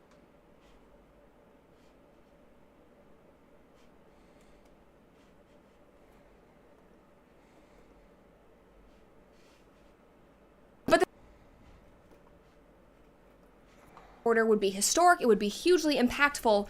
Trump can't just abolish the Department of Education with a signature. The Department of Education was created through an act of Congress, so it must be abolished by a vote in Congress. However, welcome back to another episode of The Brett Cooper Show. We have some updates for you all. I'm so honored. I'm so excited to inform you all that I have gotten a pop filter. So the days of me blasting in your ears and you hearing literally every single piece of my enunciation, hopefully those days are over. Also, guys, I read your comments. I removed the headphones. I got these really cool headphones that you saw in the previous episode, and also you'll see them in an episode that I pre-recorded for next week. But I got these really cool headphones. They're from the 70s. We got them fixed up so that I could use them. I put it on, and it just didn't feel right. And oddly, I just felt so weird wearing them, and I saw comments being like, Brett, you don't need the headphones anymore. So I have officially ditched them. We're back to the original setting. Happy to be here. But guys, today we need to talk about something that is near and dear to my heart. We need to talk about the state of education. If you guys have been watching my content for the last 3 years, even before the last 3 years, because this is something I would write about constantly and talk about in my social media videos, we need to talk about education, and more specifically, what the future holds for education under President Trump, because Trump has been signing executive orders left and right, and I know it is pissing off the left because they think that he is abusing his power, but honestly, he is doing exactly what he promised us. I mean, the theme of Trump's presidency thus far is promises made, promises kept. And listen, we are getting exactly what we voted for, and we are very happy. I mean, from keeping men out of women's sports just a couple of days ago, which was just incredibly historic. If you guys have not seen that photo of Trump signing the executive order surrounded by young female athletes, it was, truly brought tears to my eyes. So many. Okay, cringe. I can't take it. Blowing my brains out. Dracula's coming tonight. Zelensky said Ukraine could never accept peace talks without Kyiv's involvement, a message meant for President Trump. He called a meeting between Trump and Putin without the presence of Ukrainians or Europeans dangerous. Some in Europe may be frustrated with Brussels, but let's be clear. If not Brussels, then Moscow. It's your decision.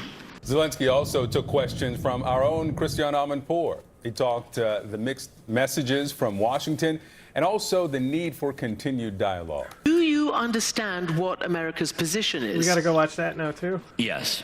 Which is? I think, to my mind, they are preparing atmosphere for their dialogue. For their dialogue, which will be? For the dialogue between Trump and Putin. And I think this is... this is up to them, but they can discuss everything they want, but not about Ukraine without us. And that's why, in this case, that's why, especially in this case, I think it's a little bit dangerous. That's why I said that we need to talk more with the president and to talk more with his people, with his teams. Yesterday, as you said, yes, we had good conversation, and I think that I opened some new details for vice president. That's why I said we need. It's not waste time. It's really very important, I think, diplomatic investment for the future, just and lasting peace for Ukraine. Yeah, sorry. Yeah, I thought you were going to say some more things. Your order. Yeah. You just sort of, I suddenly got flummoxed. I'm sorry. You said Putin doesn't want peace. I mean, you just said it loud and clear here. It's true. So what is the dialogue? And have you convinced the Americans that A, Ukraine has to be at the table, and B, I guess the Europeans have to convince them that they have. Did you get a commitment from President Trump that you would meet with him first? Do you have a plan to meet with the president? No, we have our plan, of course. It's our country, and that's why it's our plan. All right, let's go now to CNN's chief national security correspondent, Alex Marquardt. Alex, in his remarks, Zelensky said it would be dangerous for President Trump to meet with Putin before him. Also talked about this army for and of Europe. Give us the headlines.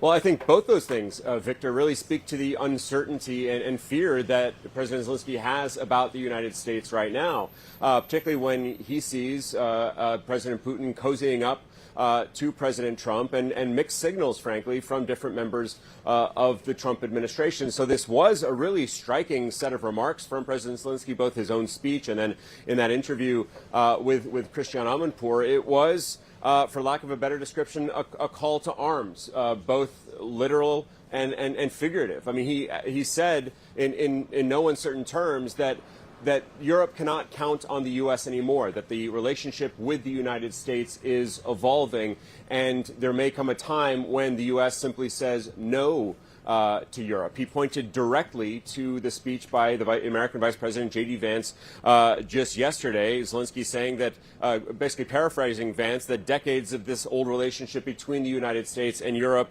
is ending, and that Europe needs to adjust to that. Here's a little bit more of Zelensky said earlier today. Some in Europe may not fully understand what's happening in Washington right now, but let's focus on understanding ourselves right here in Europe. We must give strength to Europe first. Does America need Europe as a market? Yes. But as an ally? I don't know. A few days ago, President Trump told me about his conversation with Putin. Not once did he mention that America needs Europe at the table. That says a lot. The old days are over when America supported Europe just because it always had.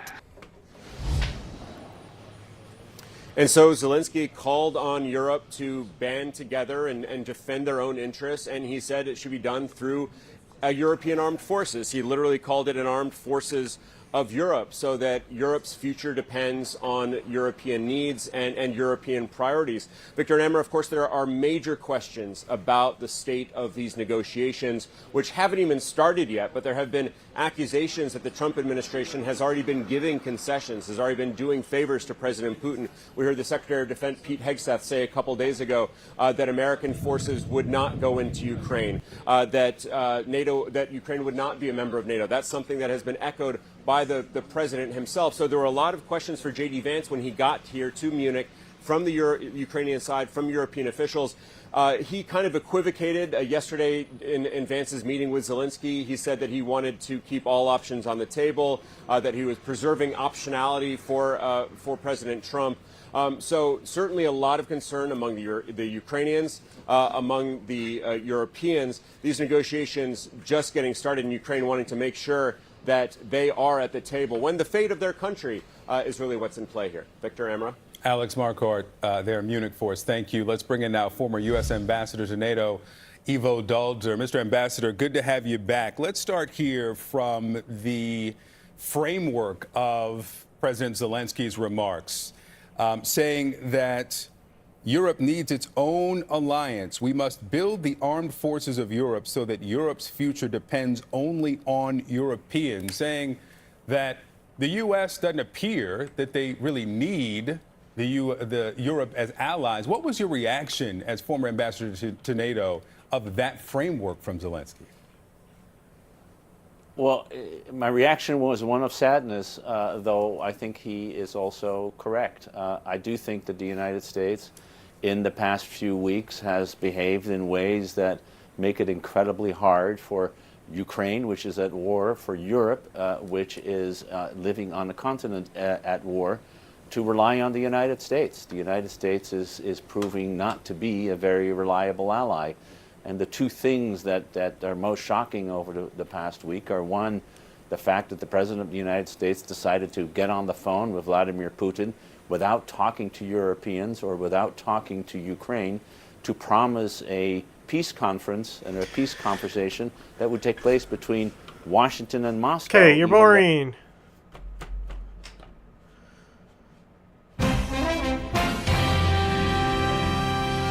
Tonight on PBS News Weekend, the U.S. and Russia are expected to start negotiations in the coming days on ending the war in Ukraine, as Europe may be left out in the cold.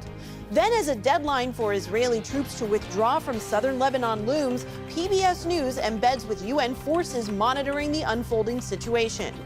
And looking for love in all the wrong places, the millions of people being targeted by online rings of sophisticated scammers. Really, anyone, old, rich, poor, young, this targets people of all nationalities, all genders, educational backgrounds. Really, it's a universal scam.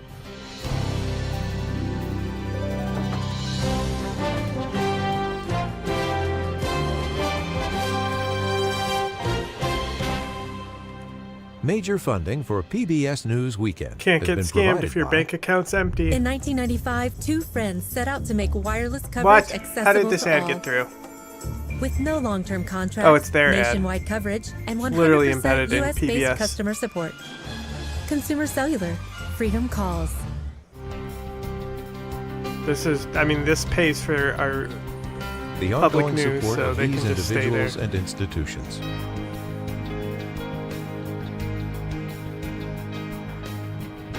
And friends of the News Hour. Fucking love PBS, bruv.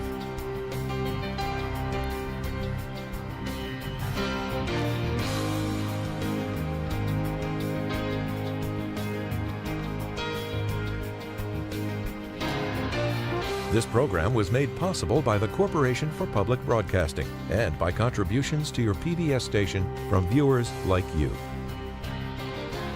Thank you. Good evening, I'm Allie Rogan. John Yang is away. As the Munich Security Conference wrapped up today, American officials prepared to begin talks with Russia over ending the war in Ukraine. Those discussions are expected to begin in the coming days in Saudi Arabia. Meanwhile, Europe's leaders are preparing to convene an emergency meeting in Paris on Monday in response to being shut out of early negotiations. There's also no clear indication yet that Kyiv will be involved at those talks either. Ukrainian President Volodymyr Zelensky told NBC's Meet the Press today that his country would never accept a deal struck just between Moscow and Washington. He also said surrendering any Ukrainian land is off the table. We will never do it. It's not about any negotiations. We will never speak about it. Even Crimea, you seem to have acknowledged even that Crimea, we will never recognize it, because in years, all things which are Ukrainian will be Ukrainian. Kurt Volker served as the U.S. Special Representative for Ukraine negotiations under the first Trump administration and was the U.S. ambassador to NATO under President George W. Bush. Kurt, thank you so much for being with us. What are your expectations for these talks in Saudi Arabia, especially given that neither Ukraine nor European representatives at this moment, we understand, are invited to attend? Well, first off, we've had bilateral meetings with Russia, with Ukrainians, with Europeans all the time. So I don't see this as particularly outside the box. And we just had Secretary of Defense Pete Hegseth at NATO. We had Secretary of State Rubio and Vice President Vance in Munich meeting with allies. We had President Trump calling President Zelensky. J.D. Vance met with President Zelensky. And I think all of this is about trying to get the Russians to the table so that we can engage them in a process to try to stop the war. There is no process at the moment. There's no table that anyone's excluded from. It is simply about trying to get the Russians to do something different than what they've been doing for the last 3 years. I hear you saying that we've had bilateral negotiations. This is nothing new, but the rhetoric coming out of the Trump administration seems to be trying to push that envelope forward and saying now is the time to initiate a formal peace process. And they seem to be framing these talks as the beginning of that process. Do you not see it that way? I don't, no. If you look at this, you had a phone call between Putin and Trump, and then followed up by Rubio with Lavrov, who then they teed up a meeting among some senior officials in Saudi Arabia. So far, there is no commitment by Russia to even consider stopping the war. And so this is an effort to try to get them into a process. As this evolves, I'm not sure that there will be a single table. I don't necessarily see that there's going to be some, conference hall in Vienna where everybody sits down and everybody negotiates. I think it's going to be a combination of pressure, maybe some incentives, phone calls between leaders, engagement among leaders, and the various sorts of meetings that we always engage in. I think that's a more realistic set of expectations than one formal single negotiating process. Questions about the makeup of the table aside, do you think President Volodymyr Zelensky of Ukraine has the same leverage now that he may have had if, for example, we were to have entered into this phase under the Biden administration? Well, leverage is the wrong word in the case of President Zelensky because he is fighting the right fight. He is defending his country. He's defending Europe. He is the victim of external aggression. And everyone knows that the U.S. and Europe have helped him for a long time. But the reality is that this war did not end over the last 3 years. Russia continues its attacks. And what President Trump is trying to do, as I see it at least, is trying to engage with Russia because Russia's the problem. Russia's the one that has to agree to stop the war. Now, in terms of how we play this, I do think that what you just played in that clip from President Zelensky, ceding territory to Russia, that would be a mistake. And he said we will never recognize it, and that's the key point. We may have to realize that there's no military way to recover all the Ukrainian territory right now. So we may end up with a situation where it's not recognized, it's Russian occupation, no one accepts it, but we pursue the return of that territory by other means. But meanwhile, we get a pause in the fighting so people stop dying. I think that's where President Trump is trying to drive this. We're going to have to leave it there. Kurt Volker, former U.S. Special Representative for Ukraine negotiations under the Trump administration. Thank you so much for joining us. Thank you, Ali. The future of Ukraine took center stage at Munich Security Conference over the last few days. Before the U.S. announced it would meet with Russian officials, our foreign affairs correspondent and defense correspondent Nick Schifrin sat down in Germany with Canadian Foreign Minister Melanie Joly. They began by focusing on U.S. economic threats against Canada and tensions, including in Munich, between the U.S. and its closest allies. Whatever that says. Here in Munich this weekend, you told Europeans, quote, "You're next" on tariffs, and that Canada and Europe had to work together when it comes to tariffs. Has the Trump administration's trade talk, has the Trump administration's rhetoric here, even in Europe, affected how the U.S. is perceived as an ally? Well, when it comes to tariffs, it's already the case in the sense that steel and aluminum tariffs are already being imposed starting March 12th on European allies and on everybody, actually. Canada is the biggest client of the U.S. We buy from Americans more than China, Japan, France, and the UK. We're the best neighbors. We're best friends. We're completely linked. And so, of course, if it happens against Canada, it will happen against Europeans. President Trump has paused the 25% tariffs that he threatened on Canada for 1 month. You called those 25% tariffs, quote, an existential threat. Do you believe that President Trump will impose the tariffs? Well, the basis on which these tariffs were going to be imposed on Canada and Mexico were based on fentanyl and the fact that there were issues at the border. So we wanted to do the best for us and also for the U.S., which is having a very secure border, having a joint strike force against fentanyl, making sure we have a border czar. We're getting very good vibes coming from Washington, but we understand that the threat will continue to be there. And in that sense, in Canada, the reaction is, first, we'll take care of ourselves. Second, we need to be closer to other allies, and we need to diversify our trade. And thirdly, I think that Canadians expect their government to be very strong on this. Canada threatened about $155 billion Yeah. worth of tariffs against the U.S. Are you keeping that threat on the table? And what would you do if, in fact, Donald Trump continues with the 25% tariffs as threatened? Well, of course, this is our response. And we'll make sure that we abide by what we said to first Canadians, but also to Americans. We'd have to respond if we're under threat. This weekend, you chaired the first G7 foreign ministers meeting this year, mostly focused on Ukraine, I'm told. And this week, Secretary of Defense Pete Hegseth said that Ukraine probably would not be able to recapture all its occupied territory and would probably not join NATO. Vice President Vance, at the end of the week, said, maybe U.S. troops could even be sent into Ukraine. What is the impact of U.S. mixed messages on Ukraine? We need to make sure that we stand with Ukraine. And Ukrainians have been fighting for their own freedom, but we're not naive. We know that if Russia doesn't go unchecked, it's our own freedom that is at stake. And so that's why I was happy to see that within the foreign ministers meeting of the G7, we all agreed that first, Ukraine needed to make sure that it was going to have access to a comprehensive, a just, and long-lasting peace, and also that Ukraine needed security guarantees, Nick. So that's why I think that the G7 statement is a strong one. It is one on which all G7 members agree, including, of course, the U.S.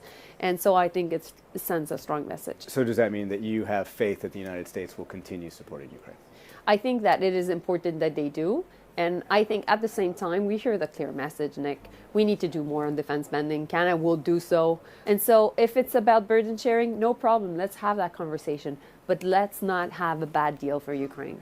Finally, President Trump has continued to joke about Canada as the 51st state. He's questioned the sovereignty of Greenland and Panama.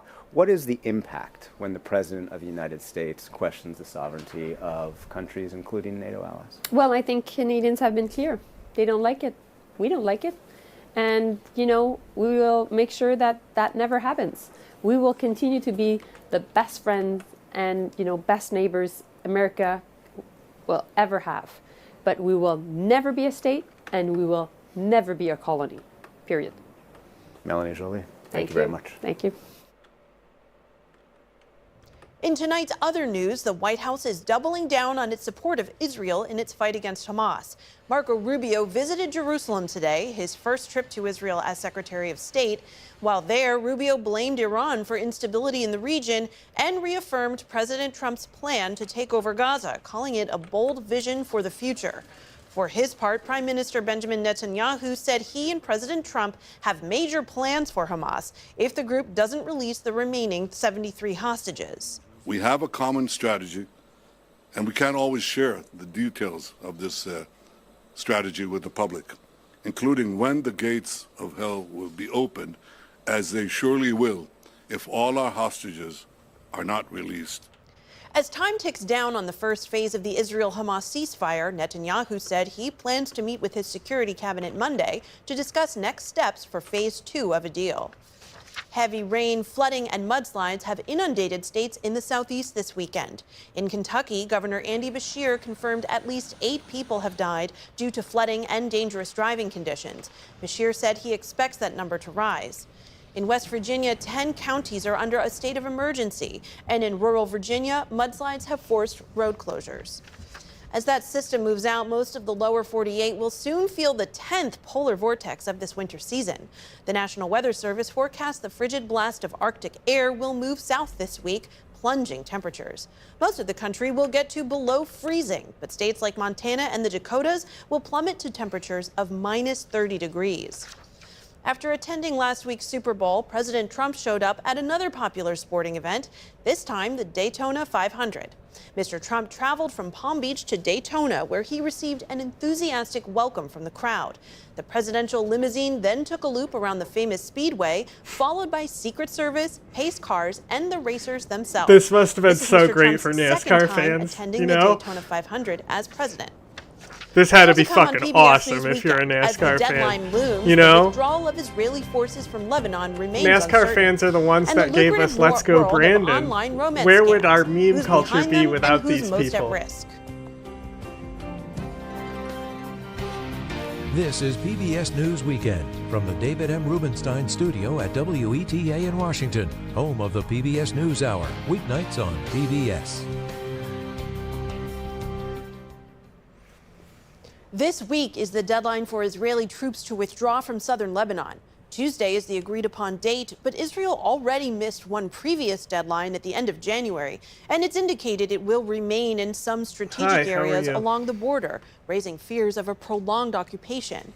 U.S. Central Command, which chairs the ceasefire committee, reiterated on Friday it expects Israel to hand over control of all population centers by the Tuesday deadline.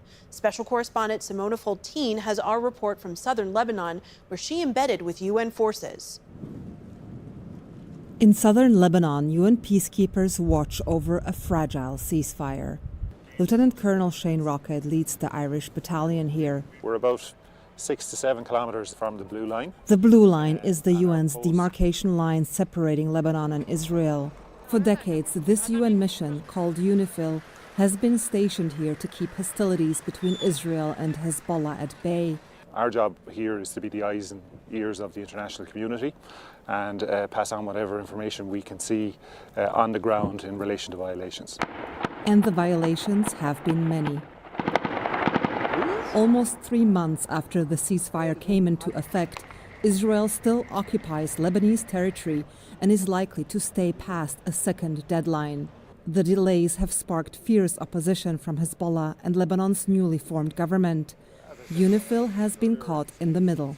It's been tense, it's been unpredictable. There's been a lot of movement of the civilian population out of the area of operations. There's been a lot of kinetic activity here, and it's been difficult to operate as a UN peacekeeping force in those conditions.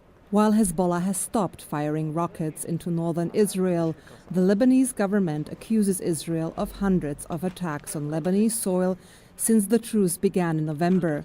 UNIFIL doesn't have the mandate to enforce the ceasefire. Its job is to monitor and report violations.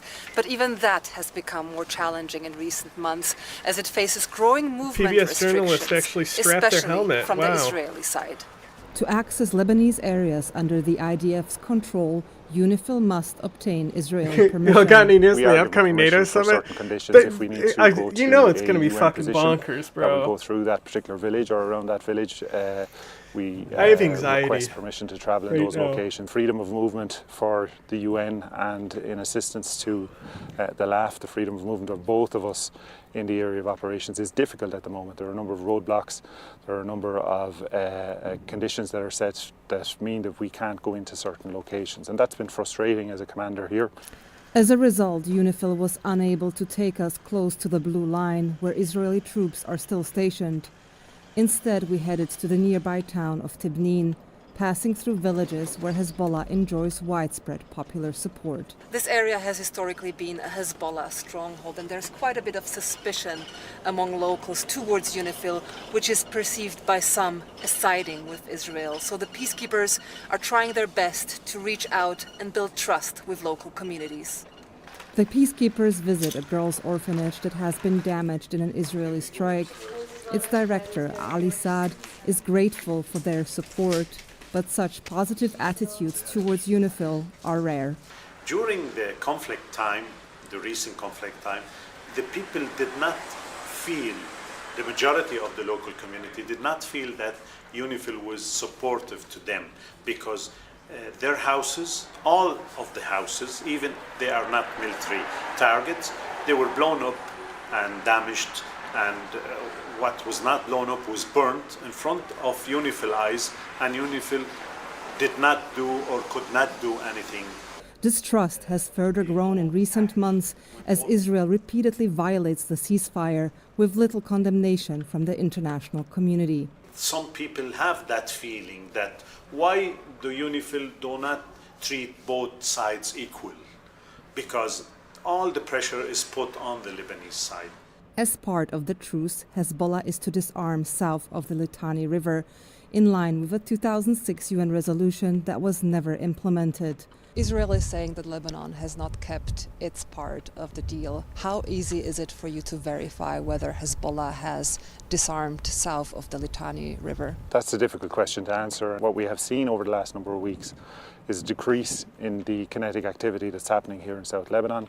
Many of Hezbollah's fighters are from southern Lebanon and can easily blend into the civilian population. Is it possible to differentiate between fighters and civilians? When any armed element is embedded within the community, it's impossible to determine who's a fighter and who is just a normal civilian.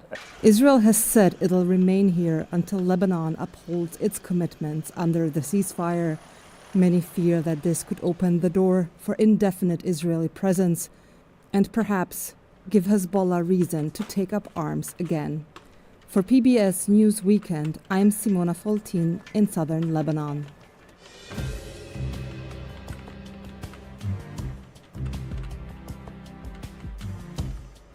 It is Valentine's Day weekend and love is in the air.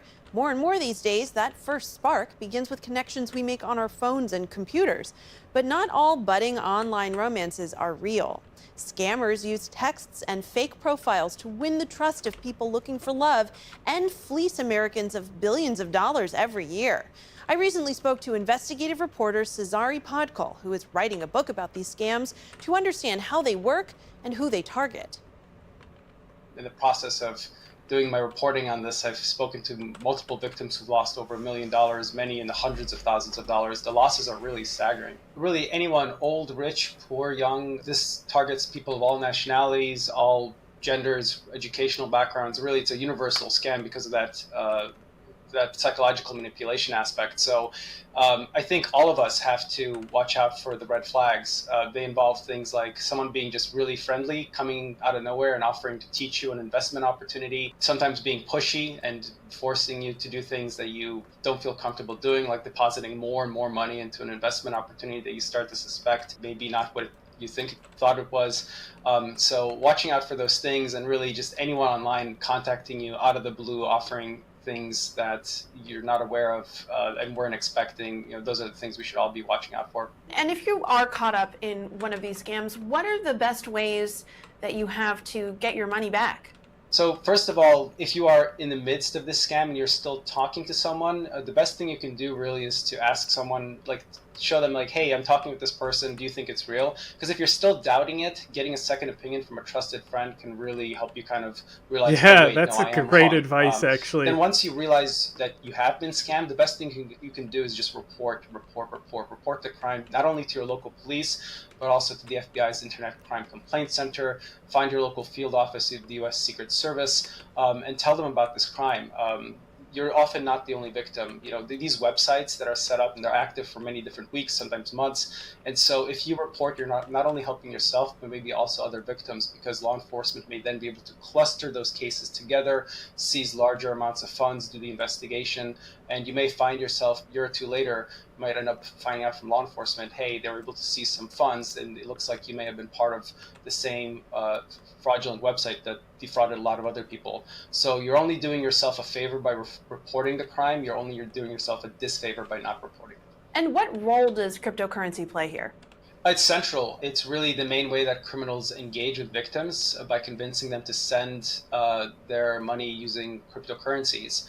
Cryptocurrency transfers are instant, they're borderless, the money can go worldwide very quickly, and it's always on the move. So because of that, it's really important for fraud victims to not delay. As soon as they suspect that they may have been victims of cyber fraud, they should report that crime as quickly as possible so that law enforcement can get started tracing that flow of funds. The people who are reaching out to victims, in many cases, are often victims of human trafficking themselves, right?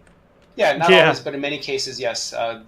Because this is part of the business model, unfortunately. And the people behind it, largely, they're Chinese cyber criminal gangs that have been setting up shop in these countries and in many cases recruiting people through human smugglers into these scam centers to do the dirty work. What we're seeing is that people are often tricked online with promises of a well-paying job. And so many young people from other countries where they can't get that kind of salary, they'll jump at that opportunity. They'll fly to Thailand thinking they're going to be somewhere around Bangkok, but instead they get smuggled from there into what really can only be described as scam compounds, like entire buildings built and dedicated for the purpose of online scamming right across the border from Thailand to Myanmar. And it's really nothing short of a crisis, a human trafficking crisis, what we're seeing there.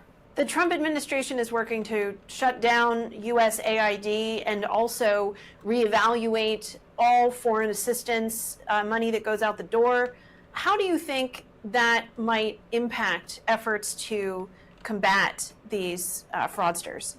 So USAID has a broad portfolio that includes anti-human trafficking work in places like Cambodia. And that's really important because what we're seeing in places like Cambodia, again, are people who are forced into situations where they're being told to contact strangers abroad in countries like America to try to get them involved in these crypto scams. So any cuts in USAID's staffing and funding are going to hurt the ability of local charities and nonprofits to help those survivors, to make sure they don't go homeless and making sure they don't get trafficked into those scam centers again is really important.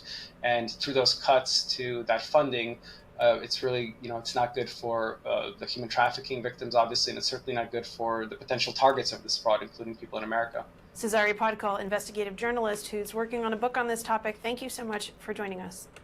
Thanks for having me. And that's our program for tonight. I'm Ali Rogan. For all of my colleagues, thanks for joining us. Have a good week. Major funding for PBS News Weekend has been provided by... In 1995, two friends set out to make wireless coverage accessible to all. With no long-term contracts, nationwide coverage,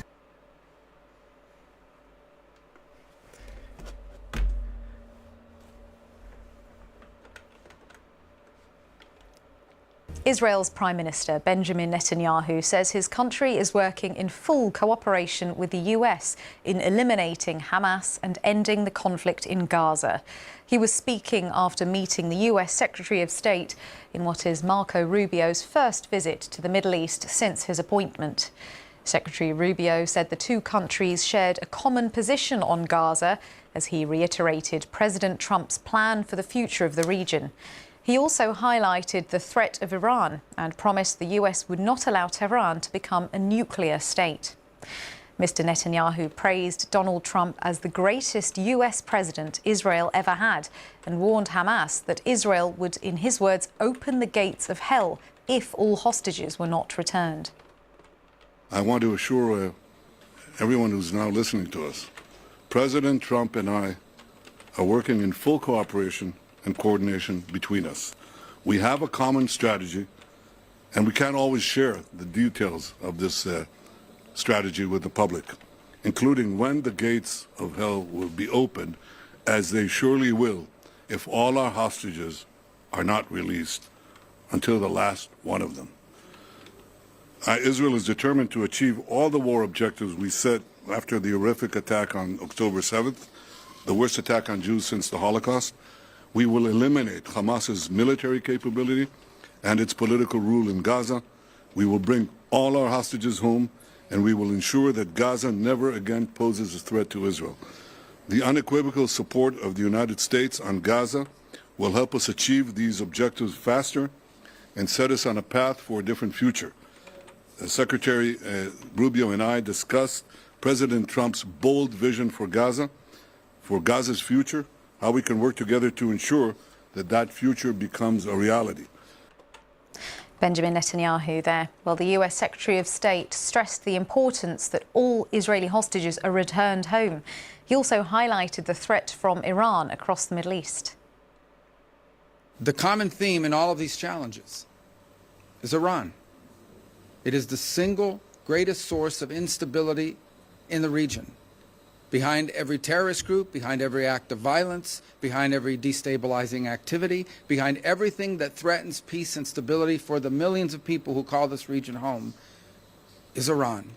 And by Iran, I mean the Ayatollahs. By Iran, I mean its regime. A regime who, by the way, its people don't support. The people of Iran are victims of that regime. And so I think it's important to constantly point that whether we talk about Hamas, or we talk about Hezbollah, or we talk about violence in the West Bank, or we talk about destabilization in Syria, or we talk about any of these issues, the militias in Iraq, they all have behind them one common theme: Iran. And that must be addressed. And there can never be a nuclear Iran. A nuclear Iran that could then hold itself immune from pressure and from action. That can never happen. US Secretary of State Marco Rubio there. Well, let's speak to our State Department correspondent, Tom Bateman. Tom, those words there, let's take first of all the praise for what was described as President Trump's bold vision for Gaza. It has, of course, been criticised. What is the latest in terms of what it might entail for Palestinians? Well, as far as we know from Mr. Trump himself, who has doubled down on this proposal in recent days, is that what he has proposed is, in his words, the resettlement permanently of the entire population of Gaza into Egypt and Jordan or further afield, while the US would take possession of the Gaza Strip and rebuild it as a Mediterranean resort. He's called it the Riviera of the Middle East. Now, because of the clear sense of compulsion around this plan, it would be illegal under international law. It would be a clear breach of the Fourth Geneva Convention, which strictly prohibits the forcible transfer of people. It would be considered a war crime under that. And, you know, nevertheless, we've heard Mr. Trump reiterate it. What we've heard from Mr. Rubio, not so much on this trip, but in the run-up to it, was perhaps a different emphasis on this particular proposal, because what he has said is that he believes this is the only proposal out there for the future of Gaza, and therefore it is up to Arab nations in the region to step forward and come up, he believes, with their own proposals, which they would therefore back with money and potentially with security forces to try to stabilise Gaza.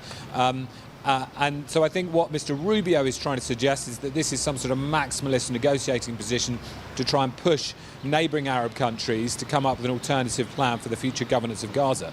It's worth saying that all of this is a distinctly different future for Gaza as is proposed under Mr. Trump. He has completely redrawn the way the US not only sees the entire conflict historically, but also the future of Gaza, because he has basically blown out of the water what the Biden administration had been hoping to get towards, and that would be at the end of the third phase of the current ceasefire and hostage release deal, that you would have Gaza run basically by moderate Palestinian forces, perhaps with Arab nations helping out, particularly when it comes to security forces. That future is now gone, and we are in a situation where the Americans are pushing something completely different and in effect laying an expectation on the Arab countries to sort of step in and come up with that. But really we do have this sort of strategic vacuum when it comes to any viable internationally backed future for the Gaza Strip.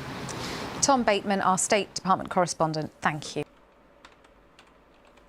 Trump took a little trip to the Daytona 500 NASCAR? It's NASCAR, right? NASCAR race car driving, vroom, vroom. You know the Cringe. event. Oh my God, you're cringe. And so cringe. Listen, I have a lot to get into. I want to show you a little interview clip of Trump that really bothered me at this event, where he says something that, frankly, it just doesn't make any sense given the entire MAGA framework. But before getting into that, here's some video I'll play for you. The Beast, as it's called, his limo drove around the track, and a lot of powerful imagery, I guess. And you also had, as I showed you on screen just a second ago, him getting out of the car and waving to the people. One of the takes that I saw in response to this visit was twofold. The first, from people such as myself, who aren't fans of Trump, the fans were going, yeah, God, Oh my god. woo-hoo-hoo! I guess Oh is my how I would God, sum up bro. the online reaction. I want to The die. non-fans were going more, hey, a lot of money was invested in flying him out there and driving around the track, and I thought that Doge was all about saving They money don't just so care. he could They do don't a care photo about op. hypocrisy. That's actually not my take, though, interestingly enough. But I hear people when they say that. Or, hey, here are the different crises going on. Is it really good imagery for him to be whooping it up at the Daytona 500 as the Whooping cars it go up. vroom vroom? But my take is different. And it's more about hypocrisy, because anytime Biden did anything fun when he was president, for example, right now there's flooding going on, deadly storms taking place in parts of the United States. Anytime there was anything they could say, why is Biden on the beach when X is happening? They'd say it. So let's just point to the hypocrisy. We don't have to say it, because I get the president's a figurehead. They're going to go to events and wave to people, whatever, fine. If it's a president that I like more, I'm going to think it's better, right? I get that switches back and forth. But it's more about, if Biden was going to an event and there was deadly flooding going on, you know what they would say. You know it. He's vacationing and wasting the taxpayer money while people suffer. That's what they said over and over again. And so I'll just point to that hypocrisy. And then, very importantly, listen to something he says during this interview with a Fox reporter. If you appreciate the show, please do click the subscribe button and become a member by clicking the join button. Well, I'm joined now by the President of the United States. Mr. President, 5 years ago, we were standing in this very spot. What brings you back to the great American race? Well, I think it's fantastic. It's great for the country. Our country is doing well again, and we have spirit all over the world. There's spirit again. We brought it back. That Ty is reacting about how I would if I were attached to Trump. Desperately good. Okay, that's a good joke. He said, the country is doing well again. Really? You've been in office for what? 4 weeks? The country's already... You said we were a third world country. Yeah, 4 weeks ago. He's a miracle worker, bro. You said that we were a nation in serious decline.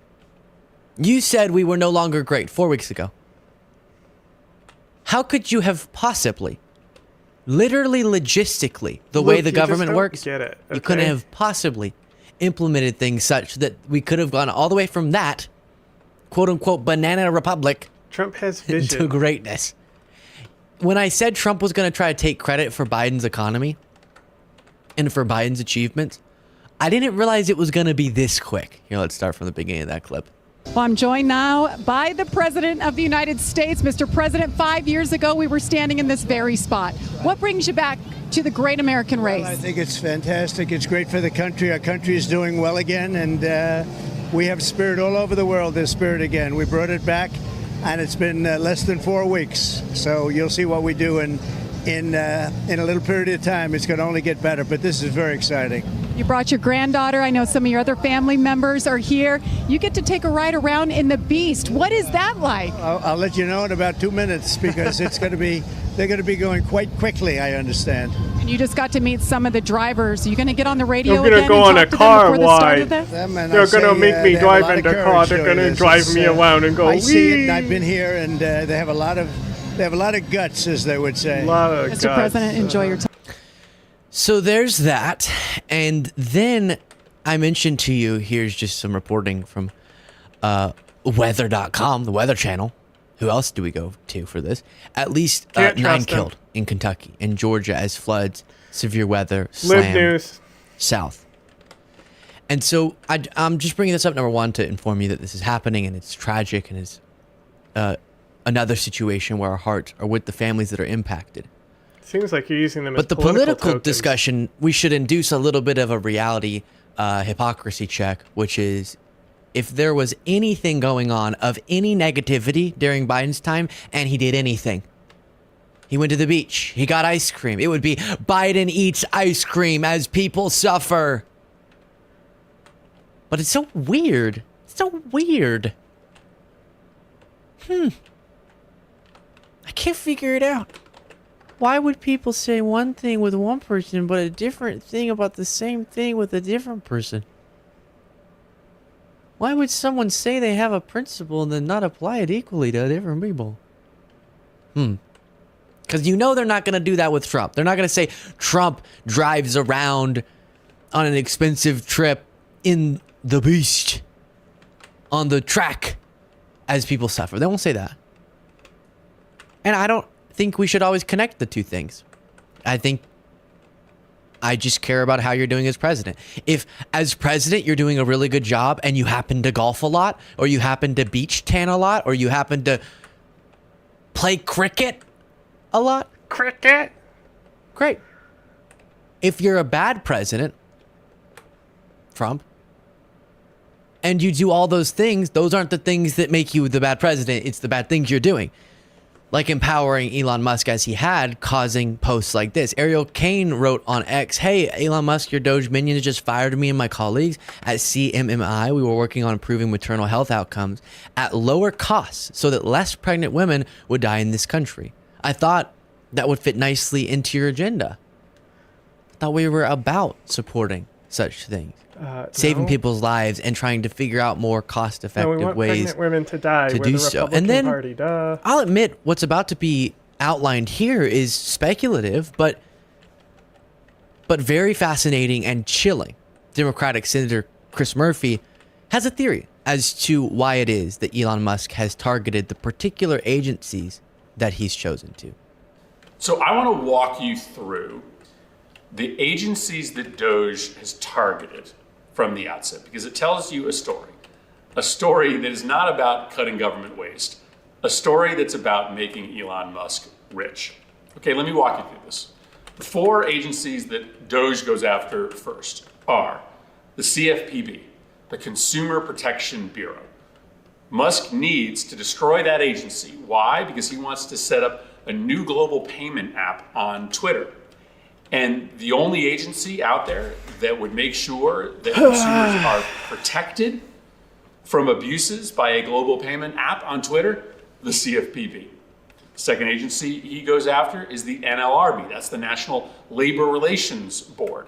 Why does he go after the NLRB? Because the NLRB right now has 20 open cases against Tesla for union busting. The NLRB doesn't exist functionally any longer. And guess what?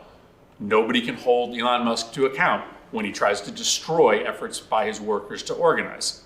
The third, USAID. He destroys USAID. Why does that matter? Because the number one country that benefits from the USAID being destroyed is China. Where does Musk make all of his cars? China. Where does he have a half a dozen outstanding regulatory issues? China.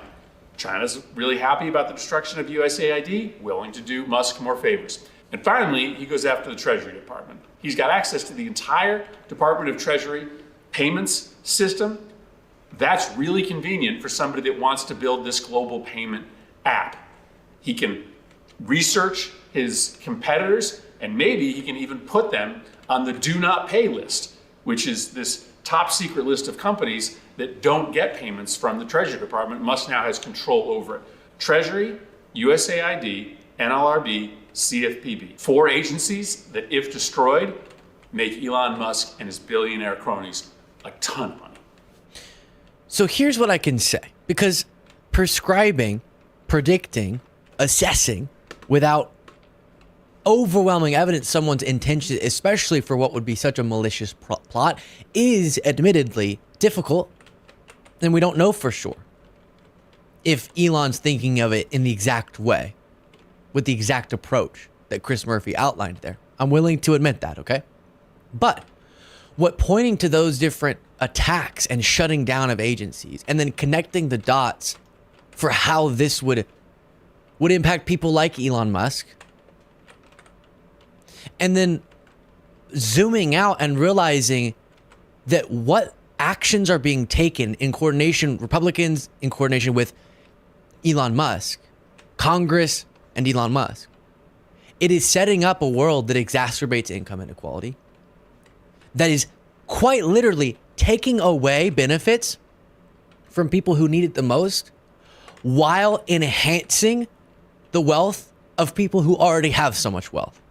I have more information on that as we go through this, but CNN First reports on one of the things mentioned by Chris Murphy. The National Labor Relations Board, the independent agency that is supposed to enforce labor laws for most American workers, has been essentially shut down. After President Donald Trump fired one of its board members, leaving it without the quorum it needs to function. President Trump's unprecedented firing of a third board member has now left the NLRB without even the ability to form the simple majority needed for votes, effectively leaving it moribund. Quote, "This is great for employers. They have a non-functioning NLRB," Trump goes home for the weekend? said Kathy Of Grayton. course he does. And it continues, but then it's tragic for workers, is the point. And so how would you get in the way of and kneecap the effort in defending workers' rights? Well, doing what Trump's doing and Elon Musk is a part of. Freezing the ability to actually enforce these things and to hold people accountable. Further empowering the powerful, but not defending those who need defending. And yes, this is something that benefits the Elon Musks of the world. Elon Musk directly. You heard Chris Murphy's reference to the Tesla cases, but also other billionaires and other powerful people like Elon Musk. Axios reports, though, something that is crazy, that there was a focus group done. It's only 11 swing voters, but all 11 were thinking in Arizona, yeah, baby, keep it up, Trump and Musk. So we have a lot of work to do on informing people about what it is. But honestly, the real thing that's going to change is people will start feeling these things. The purpose of getting this information out to people is you hope that we can have public outcry such that there aren't as bad actions that are implemented. But they're charging forward with them, and there's not enough outcry, so people are going to end up just feeling it in their life, and that's when their stance is going to change on these things. And some people, as I've shown you examples of, have already started. But it says every Arizona swing voter in our latest focus group said they approve of President Trump's actions since taking office, and most also support Elon Musk's efforts to slash the government. Again, in the abstract, I guess a lot of people feel that way. But when it's their benefits being cut, when the Republican budget hits them directly, I do believe that will change. Media reports that Trump and Doge will reportedly lay off thousands of IRS workers, likely targeting tax collection. One of the things that the Inflation Reduction Act did under Biden was increase the investment in the IRS, specifically wanting to target wealthy tax cheats. And this process makes the government back more money than it even took to fund. This is a profitable endeavor and a justified one, especially when you're saying, let's go get the tax revenue from people who are cheating out of it and happen to be very well off. So now let's go back to understaffing the IRS, Elon says.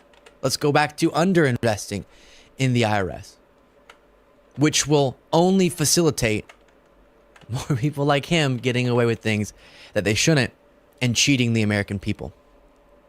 Then The Economist has a piece that dives into how the saving is not the cost saving that Elon Musk is advertising is not exactly as significant as he is portraying. Every working day, the Treasury publishes a statement detailing withdrawals of cash from its primary deposit account, providing the best high-frequency indicator of government spending. Since Donald Trump took office a little more than 3 weeks ago, outlays have averaged $30 billion a day.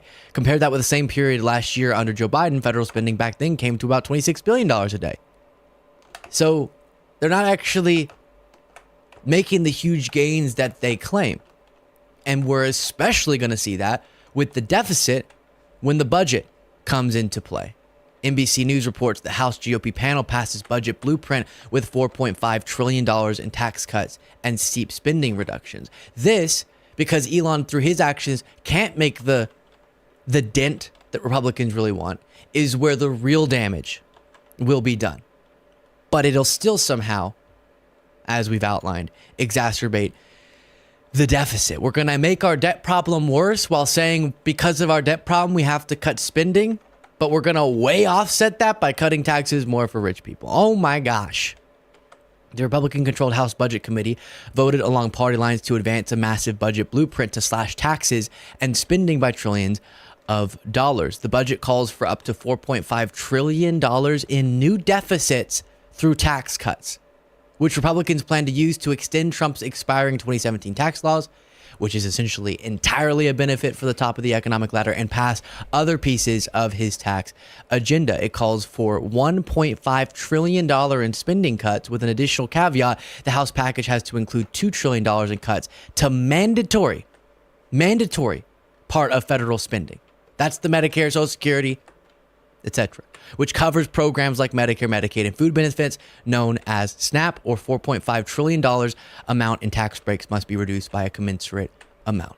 So they're gonna jack up the deficit, but oh wait, the deficit's going up, so we got to cut spending.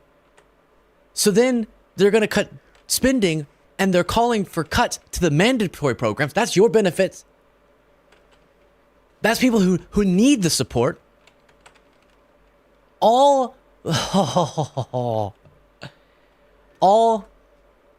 under the lie, propelled by the lie that this is about fiscal responsibility. No, you somehow, I know I've said this so many times, but we keep getting more information about the specifics since they've been trying to avoid admitting, yes, this is where they're going. And so I want to go through it again. They've somehow managed to find out a way to enhance the pain as much as possible while still making the problem that they say they're trying to solve, which is our debt problem, worse.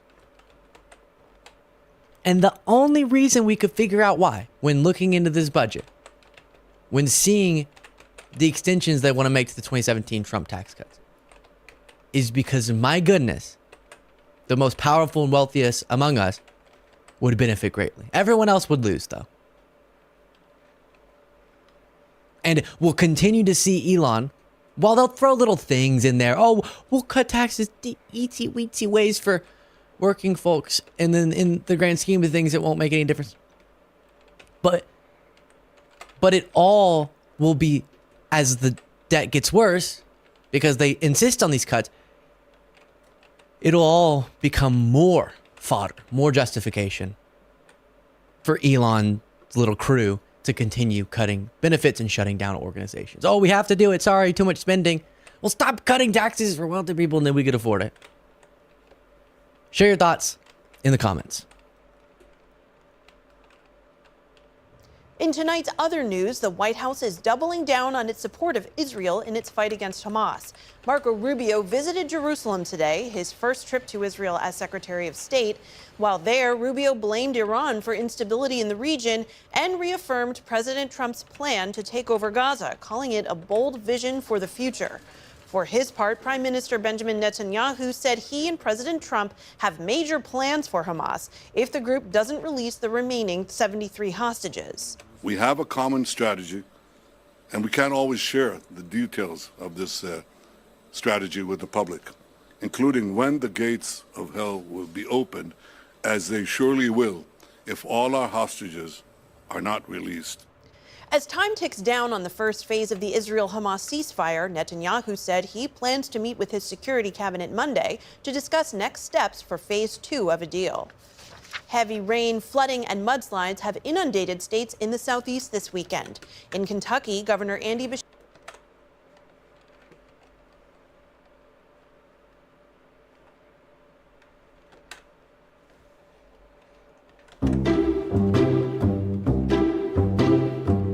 We want to get stuff done. We want to make life better for the American people. But I'm trying to figure out what leverage we actually have. What leverage do we have? Republicans have repeatedly lectured America. They control the House, the Senate, and the presidency. It's their government. What leverage do we have? The fearless opposition party, ladies and gentlemen. Give them a round of applause. Give them a round of applause. There's nothing we can do. What do you want us to do? I'm gonna stand here as the House Minority Leader and complain about how we don't have any leverage when I could be messaging about how there's a robbery going on right now as we speak. The dismantling of the government agencies seeking to return money to Americans who are defrauded by the big banks. Can you maybe muster up enough energy to give a speech about that? House Minority Leader. Yeah. Hakeem Jeffries. God, the Democrats are so pathetic. They're so pathetic because if you don't agree with what the Trump administration is up to, if you don't identify as a Republican, if you didn't want to vote for Donald Trump, what other option do you have? Okay? The party that tried to run a decomposing corpse, and then when he got caught, they anointed the Democratic nominee. The party that keeps telling you that there's nothing they can do, whether they're in power or out of power. Yeah, I mean, come on. So, guys, you've literally heard me sometimes sing this line. There's nothing we could do. There's nothing we can do. That's the Democratic mantra. And that they say that when they get in power. They're like, oh, the filibuster, the parliamentarian, skittle-boo. You're like, that's not even a word. It doesn't matter. There's nothing we can do. There's nothing we can do. So pathetic. And now that they're in the minority, here comes Hakeem Jeffries to sing the same song. There's nothing we could do. Then what? You know what? The American people believed you. You kept telling them that you can't do anything, so they voted you out of power because you can't do anything. Yeah, sure. Why don't you man up? The American people all went to the ballot box and said that. And a brain and actually figure out a strategy. That moron just said, well, and the Republicans have the House and the Senate and the White House, and the Republicans message to the American people. Wait, why don't you message to the American people? You're doing a press conference right there, schmuck. Why don't you get out your message? I didn't think about that. Look, I need you to understand these Democratic leadership, mainstream media told you your whole life about how venerate. Oh, they're amazing people. They literally said when we were criticizing Barack Obama from the left. Hang on, did you hear Cenk just be making noises?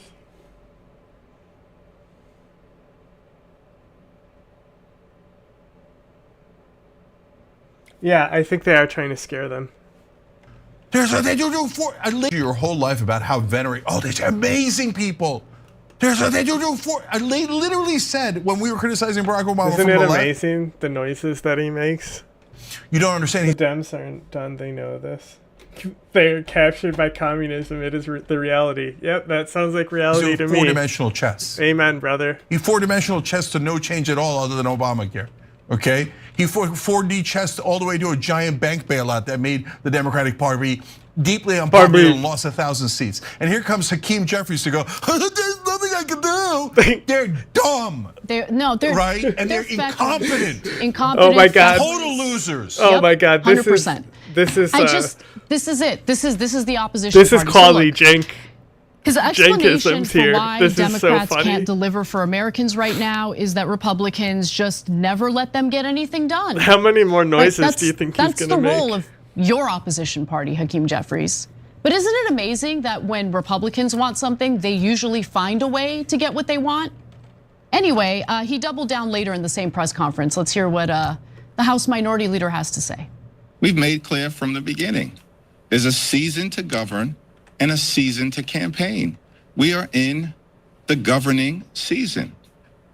And so we're ready to work together on any issue. But I'm also confused about the leverage that we allegedly have in the face of such an overwhelming mandate that was given to Republicans by the American people, according to them. Listen, no one is stupid enough to think that Democrats have a modicum of power right now. They don't. They have no power right now. We all understand that. But how about take a look at the behavior of Republicans when they are not in power? You want to know what they do? They don't shut up, okay? They're doing press conferences. They're doing congressional hearings. They're repetitive again and again. I mean, the Hillary Benghazi thing. Every single day, Hillary Benghazi, Hillary Benghazi, Hillary Benghazi. Yeah, I can't believe Hillary did Benghazi. Oh, they cower. And then they tell their own supporters, shut up. There's nothing we can do because we don't have enough power. And then what they'll say is, we need to have control of Congress. And then everyone will get out the vote, they'll organize, they'll canvass, they'll fight real hard to ensure Democrats have the majority in Congress in both the lower chamber, Senate, And guess what they do with that power? Nothing. That's what Biden had. And then it was excuse after excuse after excuse for why they can't get their own agenda accomplished, even when they had control of the executive branch and they had control of Congress. But don't worry, don't fret, because there's another Democratic leader who's gonna fight for us, and she's gonna explain how in this next clip. My whole passion about being in politics is for the children. So what is it that we're doing for the children? Granny I fucks a think lot. that it would have been important for the children to not have Donald Trump be president of the United States. And that is, I would take every step necessary to make sure that didn't happen, but it did. And now we have to deal with it. And in Now we have to 6 or deal 7 with months, it. you're going to see such a change by the time we start our campaigns in this fall, for next fall. You're going to see a very different picture about the Democrats vis-a-vis Donald Trump. Retire. She's sitting there and talking about, like, don't worry, in 6 months, we might start fighting back. Like, And I want to explain why she says 6 to 7 months. First, let me go through all this, and we're going to be constructive. I'm going to tell you what they actually should do, okay? Because I think we're the only show that ever does that, right? So first of all, on Hakeem Jeffries, he says, well, there's nothing we do in the minority. But wait a minute, when you were in the majority and Biden had the House, the Senate, and the White House, you also said there was nothing you could do. Why? Because the GOP was blocking all your bills, even though they were in the minority because of the filibuster. So why don't you do the same thing? And then there would be something you could do. Why don't you just do exactly what the Republicans did to you that you complained about when Biden was in charge? Did that not occur to you? Because when you were in charge, you couldn't stop talking about the filibuster and the parliamentarian. Now, all of a sudden, you can't find the parliamentarian. What's a filibuster? I mean, at a bare minimum, can't you do that? For him to pretend that he has no leverage at all, it's unbelievable. Now, Nancy Pelosi, I mean, look at how pathetic this is. You know, the thing that I care about is the children. What is this? What is this? I mean, this is elementary level politics. Yep. Children, how? In what context? What are you talking about? And what is the most important Most thing for the countries children, don't according to have her? maps. That Donald Trump not win. In other words, that the Democrats win. Oh my God. God. I was talking to a kid the other day. He's like, man, if more Democrats won, I'd be so happy. Okay, I mean, this is just like such infantile way of trying to manipulate people. If you care about your kids, you vote Democrat. So why does 6 to 7 months from now? Because as she said, that's when our campaign's gonna start. They're not gonna fight back when you're in trouble. They're not fighting back right now when the Trump team is saying we're not listening to the courts. That's the giant, unbelievable constitutional crisis, right? No, they're gonna wait until their self-interest is affected. 6 to 7 months from now, when their campaigns start. And look at the speed. Biden gets in, Trump, boom, boom, boom, boom, boom, boom, doing 1,000 actions. Steve Bannon is laughing his ass off today, talking about, yeah, we flooded the zone. And we're stunned at how little the Democrats did in return. It looks like they had 3 months to prepare and didn't prepare a single thing. He's rubbing our face in it. And he's right about it. he's right. He's totally right. And so, I mean, God, they're so pathetic. They can't plan anything. No, they have something up their sleeve, though. Let's be fair. Let's be fair to the Democrats, because they do have something up their sleeve. I wrote about this over the weekend. They're relying on a super PAC that's funded by the good billionaires. Don't worry, it's not the bad billionaires, according to Democrats, the good billionaires, who are going to help them connect with the working class. So the New York Times wrote about this as well. They write that the Win Them Back Fund will begin by spending extensively on research before eventually mounting advertising campaigns in key districts, as well as potentially investing in influencers to spread the party's message to less engaged voters. So how is this different from their campaign strategy, which failed miserably? And why do you need to do extensive research that's funded by billionaires to understand working class voters and how to appeal to them? And I mean, come on, guys. Think about how hilarious that is. We're gonna ask the billionaires how much we can help the middle class, and they'll come up with a genius strategy. Now, I know that the billionaires are funding the pollsters, the consultants, etc. But do you see what they're doing? They have what are they no doing? actual Spell it out ideology. to me, please, Cenk. They're going to do focus groups to figure out what would resonate. Now, to actually do those things, if the focus group comes back and says, yeah, do $15 minimum wage like we told. I'm sorry, but that's a dumb as fuck. That's really a stupid thing to say about what's right and what's wrong. I'm sorry. That's just very dumb. Told you. Do paid family leave like we told you. Unless you're making a joke, then it's very funny. If you're being like cringe on purpose, then it's great. 100 times, right? Are they going to actually do those things? No. The focus group and the study funded by the billionaires is so they can tell you what they're going to pretend to do, and then when they get into office, they'll say there was nothing we could do. Okay, so that's why we need a strong Democratic Party so desperately right now, and they're still doing the same game. No, it's the same game.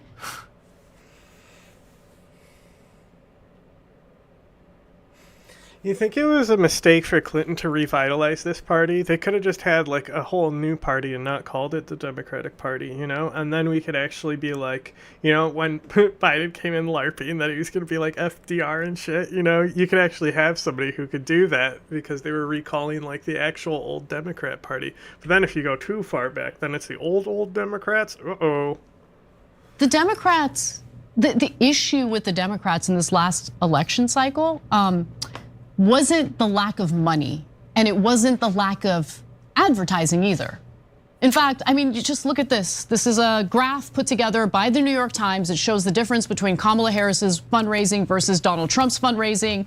Believe it or not, Kamala Harris raised a lot more money than Donald Trump did, okay? Who the fuck could have paid for a lot of focus groups to figure out what the hell to run on. That's what we need, more focus groups. That'll save America. Okay, so, but let's take a look at the super PAC that is going to help the Democrats understand the working class a little bit better. Clinton? The Democratic Party was they were like the Democrats are dead when Reagan was elected, right?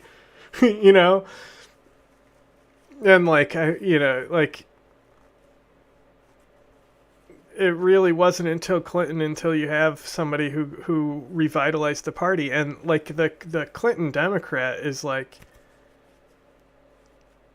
so dead now, and I don't think the Democratic Party. The thing is that they're too big tent. I think is their main issue, right? So you have all the caucuses in there, right? But you don't have like a clear line vision.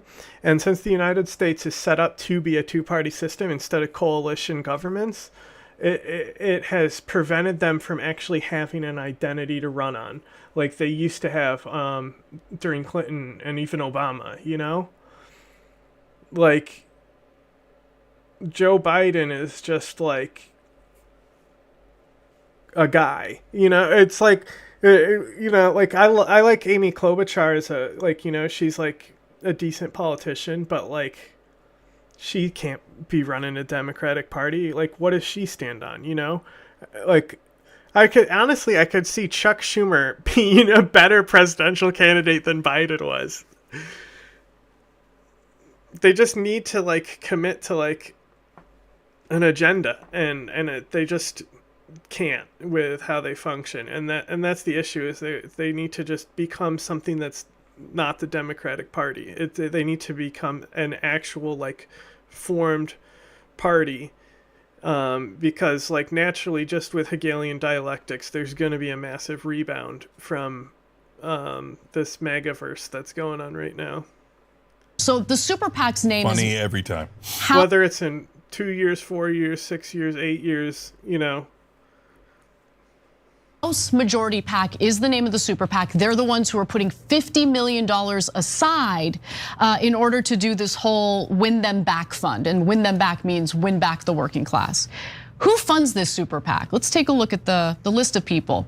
The top donor is Michael Bloomberg to the tune of $13 million. And this is just in the last election cycle in 2023 through 2024. If anyone knows how to win back the middle class, it's Michael frickin' Bloomberg. Yeah, there's more. Tom Steyer donated $2 million to it. Real estate developer John Fish. So I looked through all the documents to see. The thing, so that's another thing is Dem leadership. So the Republicans making it so like somebody can't like sit on a committee for too long is like a really good policy on their side, and it keeps the like some of the rot out. And like obviously you have McConnell who's been in there forever, but like with the Democrats, I mean, AOC should have won the fucking oversight chair. And she didn't. They gave it to some fucking old guy because that's how their system works, is seniority. And that's how you get the geriocracy that people have just become dissatisfied with. That's the issue, is that nobody wanted to vote for the Democrats. That's why they lost. It wasn't because they were a worse party or a better party. You know, it's just people didn't want to vote for him. So why didn't people want to vote for you? Maybe fucking actually analyze it. He donated multiple times and it all amounted to $2.27 million. He's known for fighting against progressive tax policies in his state, Massachusetts, I believe. So yeah, he would really know a lot about connecting with the working class. LinkedIn co-founder Reid Hoffman, $1.5 million. But look at all the Bain Capital executives. Bain Capital, private equity firm, really concerned about appealing to the working class. Do you think that that group might come up with a policy that says, hey, you know what? It turns out private equity buying up all the residential homes is super unpopular. If you fight back against that, the American people will love it. They're funded by Bain. That's a private equity company. They're not going to come up with that conclusion. Yeah. They're going to come up with smokes and mirrors like the Democrats always do. And I'm going to end on this. So one of the people who kind of participated in this meeting that Hakeem Jeffries had with 150 Silicon Valley-based donors in California to mend fences was the gentleman I'm about to read a comment from or a message from. So he says that the singular focus of that meeting was how do we ensure Silicon Valley remains with Democrats, because right now Silicon Valley is feeling very purple. Because that's the main concern of the Democratic Party. It's not really about appealing to working class voters. It's about ensuring that they don't lose their precious, precious Silicon Valley donors, some of whom have already defected and support Trump. Alex Hoffman, a Democratic donor advisor who works with donors across the country, made this incredible statement. There is a significant fear that these tech folks who have been with us for a long time will say, F it, we're going with the other guys. These donors are also pissed watching former and current colleagues have unlimited, unchecked power and getting richer off of this, and they're not. Meaning the Silicon Valley executives who supported Trump, they're getting everything they want. And the ones who decided to stick with Democrats aren't, and they're very jealous. Guys, that last quote was devastating. Because the last part's the worst part. If they had just left it at, they're very frustrated because all these guys who gave to Donald Trump are getting everything they want. Okay, that sounds fair. But they gratuitously added, but we're not. We wanted all the goodies. And now it turns out backing Trump would have gotten us the goodies. You guys didn't deliver enough for our bribes. I mean, campaign contributions. And that's why we're going to give you more so that you can come up with a new strategy to trick people into supporting private equity. I mean, connect with the working class. Okay, so now let's be constructive, because if all we do is tear down these Democrats, then what hope do we have? Okay, so that's why I try to help build a different portion of the Democratic Party, Just Democrats, et cetera, that had its upsides, it's had its downsides. But at some point, somebody's got to do this, okay? So first off, you need leadership.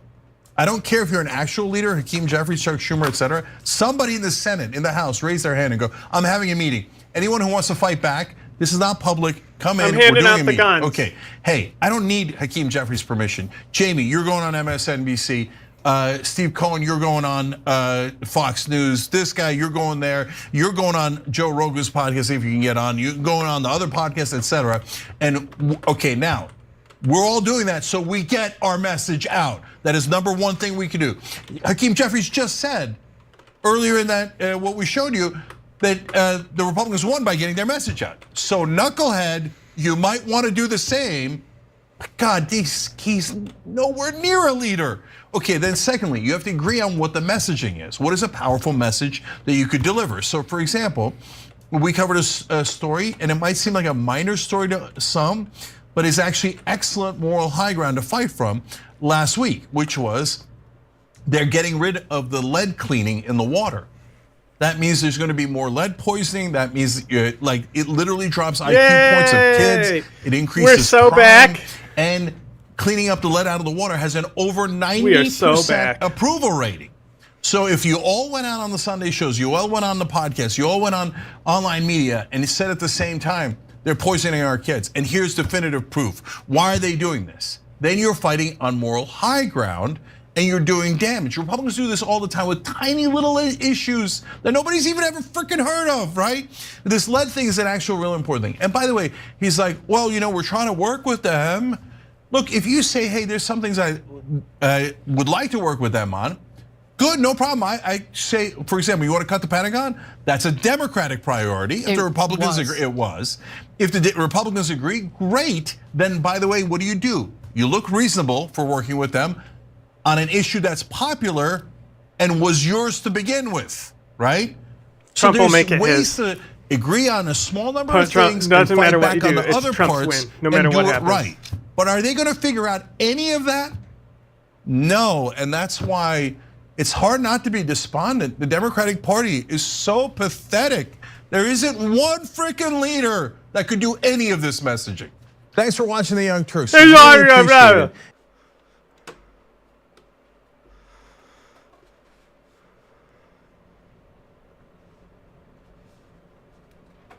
We'll come back to news in just a minute. I just have to make sure I have my shit organized, So when I go and grab the captures I need for today, they're separated. And I do that by fucking switching the category and flicking on and off YouTube. So just give me 2 seconds.